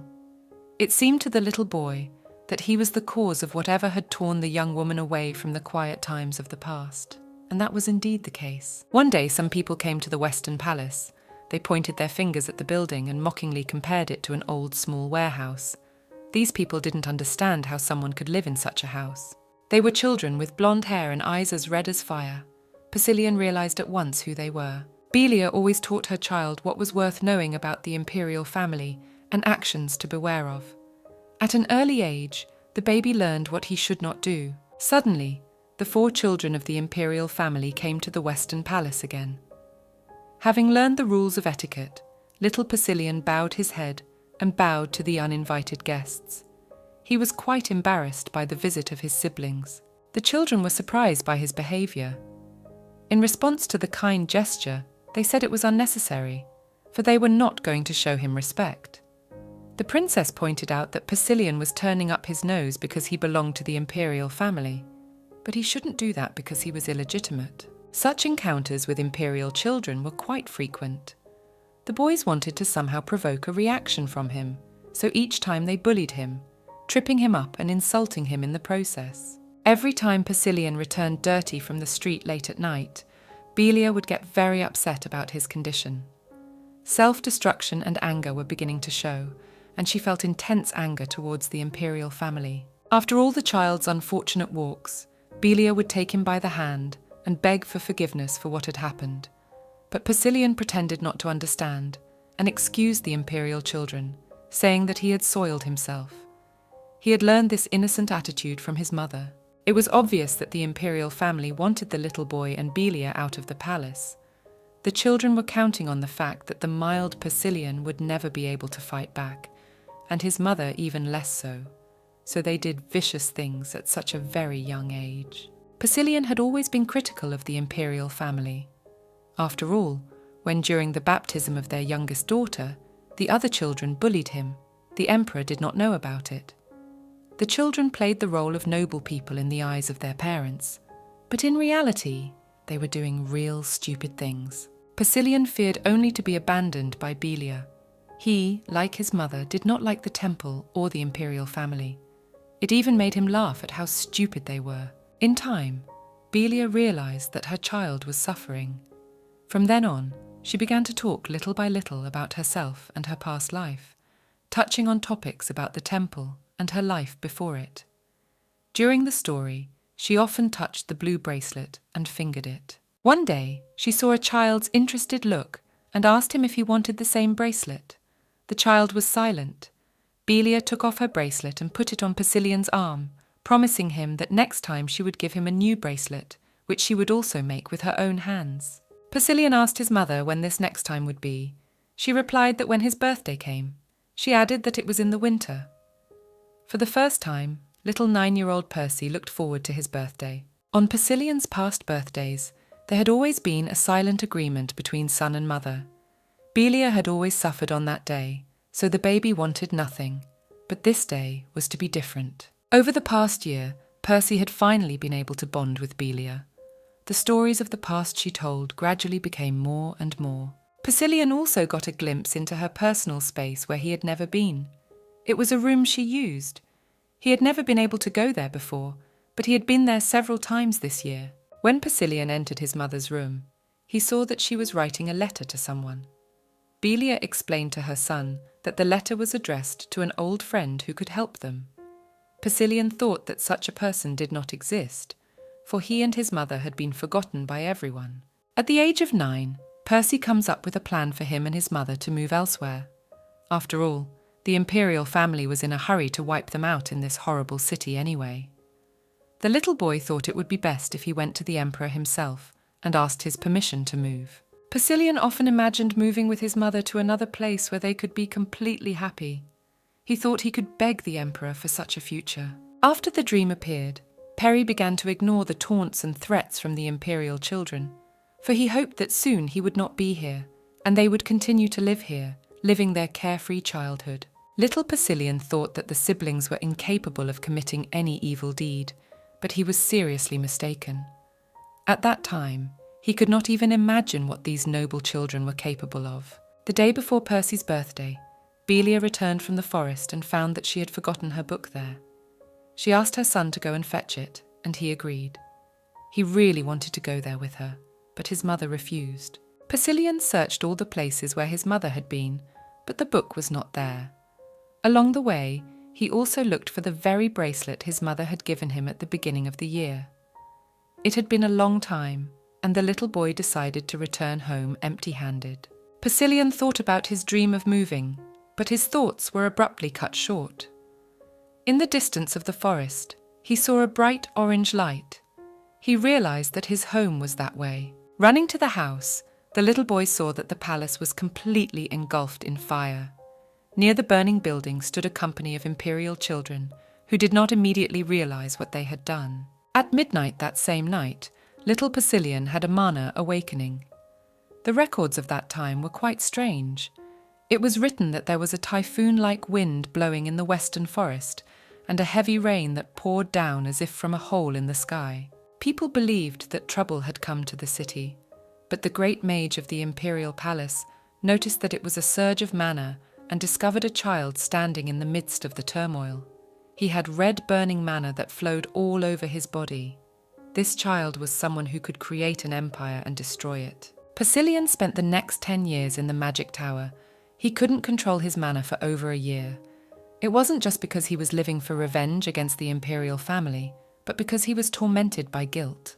Persilien was tormented by the thought that if he had returned early, he might have been able to save his mother. He thought that he should not have gone, that he should have stayed. But if, because of his stubbornness, he had not left the palace that day, he might have died with his mother. At first glance, his regrets reminded him of self-loathing.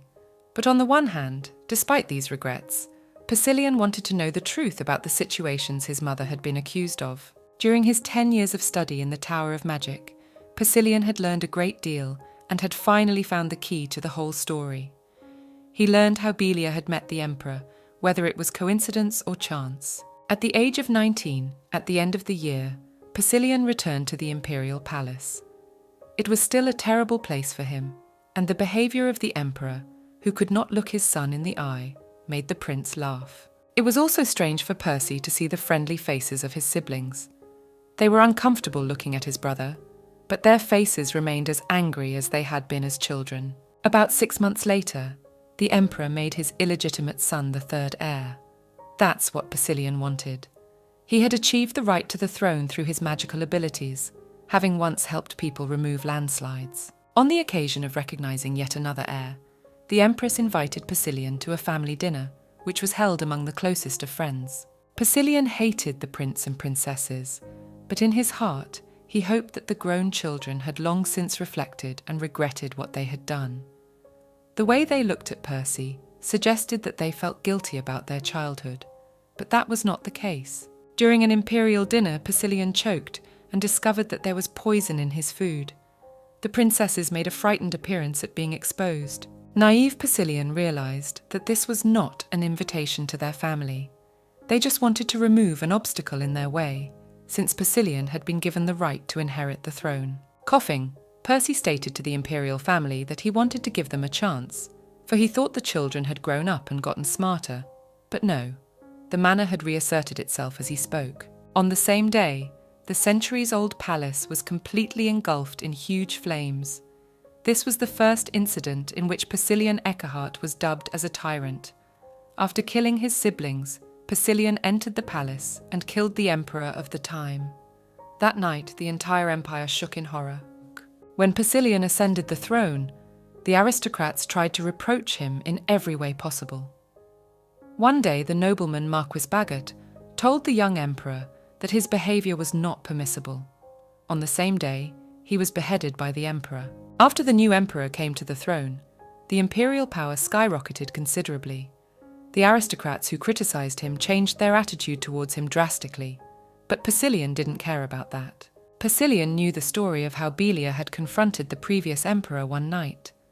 Decades later, Persilian was able to find out that Marquis Bagot was involved.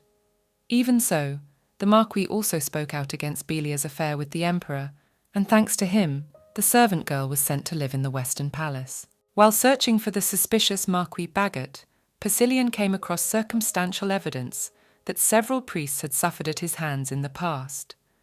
The clerics had left the temple for various personal reasons, but all of them had been killed on their way home. Persilian caught the Marquis and questioned him, but he said that in 20 years he had forgotten everything about the events of that time. Even before his execution, the Marquis didn't bother to tell the truth. But Bagot confessed to one thing, that he had been involved in the story of Persilian's mother. Without any regret, Persilian killed the Marquis because he thought that there would be no benefit from further pointless interrogation. This act was a warning to all those who had anything to do with these dirty stories. Persilian used all his powers to find the clue. However, he was constantly interrupted by the Archduchess Dipka, with whom he had many conflicts. This annoyed Persilian quite a lot. Before the past emperor ascended the throne, Madame Archduchess went to the kingdom of Utton, where she lived for about 15 years. When she returned to the empire, the emperor of that time thought that a couple hours would be enough for her to adjust to the empire. But gradually, a magic tower fell into her hands. After Dipka became one of the main people of the tower, she gradually expanded her position in politics and established close ties with the aristocrats. In fact, the Archduchess and Persilian had seen each other only a few times, and their conversations were even fewer. From the moment he became emperor, the mistress began to nag him on any matter. Persilian wanted to find the clue to those fateful events as soon as possible, but the Archduchess kept creating unnecessary obstacles for him. As the emperor's nerves became more and more sensitive, he was rejuvenated and found himself in the body of a 4-year-old toddler. Persilian had a talent for magic and had tried several times to remove the curse, but all attempts came to nothing. And when frustration was at its peak, Sir Millard came to the palace with rumours of a street fortune-teller named Liffey. Appearing in the palace, the girl told an unknown story about His Majesty and Cyril. Ordinary people can't easily get information about the princess and the emperor. Therefore, rather out of suspicion, he asked the servants to escort Liff to the palace. After a while, the fortune-teller began to talk nonsense, as if he and the emperor should always be together to lift the curse. They were words that Persilian did not believe for a moment. but seeing that the fortune teller knew many facts about him and Cyril, he decided to keep her around. If she caused trouble, he would deal with her at any moment. In just a few days, Percy went from being a formidable emperor to Prince Perry. All of this happened when Liffey was around. At the time, he had seriously considered dealing with the woman, but he still decided to give her one chance. The story of Prince Perry didn't turn out as badly as it had originally seemed. Sometimes the emperor regretted having Liffey around, but most of the time he was glad to have her. Persilian liked Elenfiella's persistence. When he was angry and kicked her out of his office, she returned again and again after a while. At the beginning of the story, Liffey looked scared, but at some point she started to smile genuinely at the emperor. Even if he threatened her with death, she only smiled amusedly. Normally, when in danger, anyone would think of their own safety first, but not in Liffey's situation. Even during the explosion, she didn't hesitate to put herself in danger instead of Persilian. Sometimes Liffey would say out of the blue that she liked Persilian, and he was always puzzled after hearing this. He would ask her the reason for her liking, but she could not give a clear answer. Elenfiella always justified her feelings with a prediction. Persilian did not believe her because he believed that there was no such thing as unconditional love. The love Persilian had previously seen was merely a show of sympathy from loved ones. The fortune-teller's every word was questioned. For more than 2 months had passed since her appearance in the palace, and she still hadn't helped lift the emperor's curse. As the girl's confidence faded, she tried to avoid seeing Persilian. When Persilian sighed silently and complained quietly, she shrank back. Even so, she gently assured him that she was doing her best to find the cursed thing. Gradually, Persilian reduced his questions to the fortune-teller and simply watched her in silence. He didn't dislike the girl, but the way she looked at him sadly irritated him for some reason. One day, when Persilian was already used to a carefree life as Prince Perry, a fireball appeared in the imperial palace and created a commotion among the people. Initially, the emperor did not believe in ghost stories, and he found this story particularly amusing. However, in the fireball he encountered in the vicinity of the palace, he sensed divinity rather than negative thoughts. Persilian still didn't understand why the orb had suddenly appeared and disappeared. So, just in case, he quietly searched for the information he needed, in case it reappeared. Before the emperor could find a solution to the situation, news of the ghost's existence quickly spread among the aristocrats. Chaos quickly reigned in the capital, and suspicions of the sanctity of the imperial palace were aroused. Persilian was very well acquainted with this kind of business. For him, asking the nobles to keep the Archduchess by his side was a familiar thing. It was just as it had been when he was emperor. This time, the anger of the aristocrats came not only to Persilian, but also to the seeress. They demanded that the prince be isolated from Liffey, a request that was obviously ridiculous. After this situation, Percy was troubled. He was worried because everyone present criticised Liff throughout the meeting. He asked the aide if she was worried about the guest's temper tantrum, but she replied that nothing serious had happened. After Liffey's words, Persilian instantly wiped away the worry that was uncharacteristic of him from his face, repeating to himself that he wasn't the one to take care of anyone. When there was a fire in the main palace, Persilian still showed his feelings. When he saw Liffey running towards the burning building, he ran after her. He was afraid of losing someone to the fire when he was as helpless as he had been then in the past. He was afraid of being crushed by that terrible feeling of helplessness. Persilian was practically out of his mind in that situation.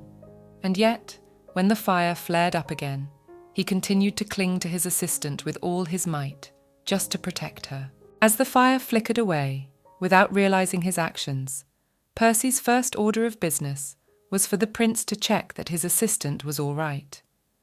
At that moment, he remembered her words about wanting to protect and keep a valuable person safe. Persilian didn't want to have anything in his life that he could value and cling to. He realized that the road he would take in the future was very thorny. There should be no weaknesses on it. Percy lost everything he held dear. He had lost his mother and his home. He no longer had any intention of giving his heart to anyone. Such feelings were a weakness to him. Persilian had no heart and no feelings to give to Elenfiella, but she clung to his attention again and again each time, not even knowing the path he was on. The day before his birthday, just a few hours later, would be the day when countless people would celebrate his birthday. Only Persilian honoured his mother's existence, which had been erased by the Empire. But Sir Millard told the fortune-teller what had happened, and she came to Percy with support. She did not know all the details of that day, for then it would have been awkward for her to come there. Persilian didn't want Liffey to come to the place where he had lost his past life, and even though he told her to leave, she stayed close by. The Emperor could have escorted the aide out if he wanted to, but for some reason he couldn't do so. It wasn't anything special that Persilian did, not to say he missed her, indulging in memories, nor was he saddened by her loss. He was just crushed with hopeless guilt and regret. He was not relieved that he had killed the entire imperial family that was responsible for her death. He realized that his birth had made Belia an unhappy woman. The guilt had been there for Persilian ever since he found his mother crying at night. He'd always thought she wouldn't have died if he'd been sure of himself. Liffey asked the Emperor an incorrect question, asking what it would be like for his mother to live alone, without him. It was a fantasy he could never have imagined. Liffey's words made Persilian think that Belia would become a rich man if she opened her own bracelet workshop. At the end of this fantasy, Percy became bitter. Belia, who though unsure of herself, could have lived happily ever after, but because she stayed with him, she died. The only thing Persilian can do now is look at the place where she died. Liffey told Percy that maybe each of them cared for the other out of sympathy. Even if Belia dreamed of a different future, in reality she stayed with her son and cared for him until his last days. When the fortune-teller told the Emperor that she would give him a bracelet of thread in honour of his birthday, he did not know what to say. At first he wanted to reject her gift, but the thread bracelet, which had come back into his hands, brought back memories of those times. He remembered Belia's face correcting the knot on his wrist. The forgotten face of the smiling man was forever imprinted in his eyes. Persilian didn't understand why Liffey continued to give him support after everything that had happened. He couldn't bear to speak aloud about how he felt at that moment. The swallowed emotions tickled his throat horribly. Percy didn't want to treasure anything, but when Liffey gave him a new bracelet in honour of his birthday, he couldn't contain his feelings. After all, this woman had made him a bracelet from the threads his mother had once held. Liffey, who had been by his side the whole time, who had stayed sitting beside him last night, had forced his will to go against his feelings. At that moment, he finally realised that he didn't want to lose this man. He dared to cover Liffey's eyes and gave her a magical kiss on the forehead. For the tyrant emperor, it was like a brand on his heart. After the emperor's birthday, it was full-fledged winter in the Eckhart Empire. Liffey and Persilian felt relieved, for the weather prevented the nobles from travelling to the palace. The heavy snowfall had become something of a shield for the palace. The public was told that the emperor had gone to see the prince on his birthday and spent several days with him. Under the guise of this reason, the aristocrats were denied an audience. Little Siccar woke up too after the emperor's birthday. Seeing the drifts of snow, he ran outside.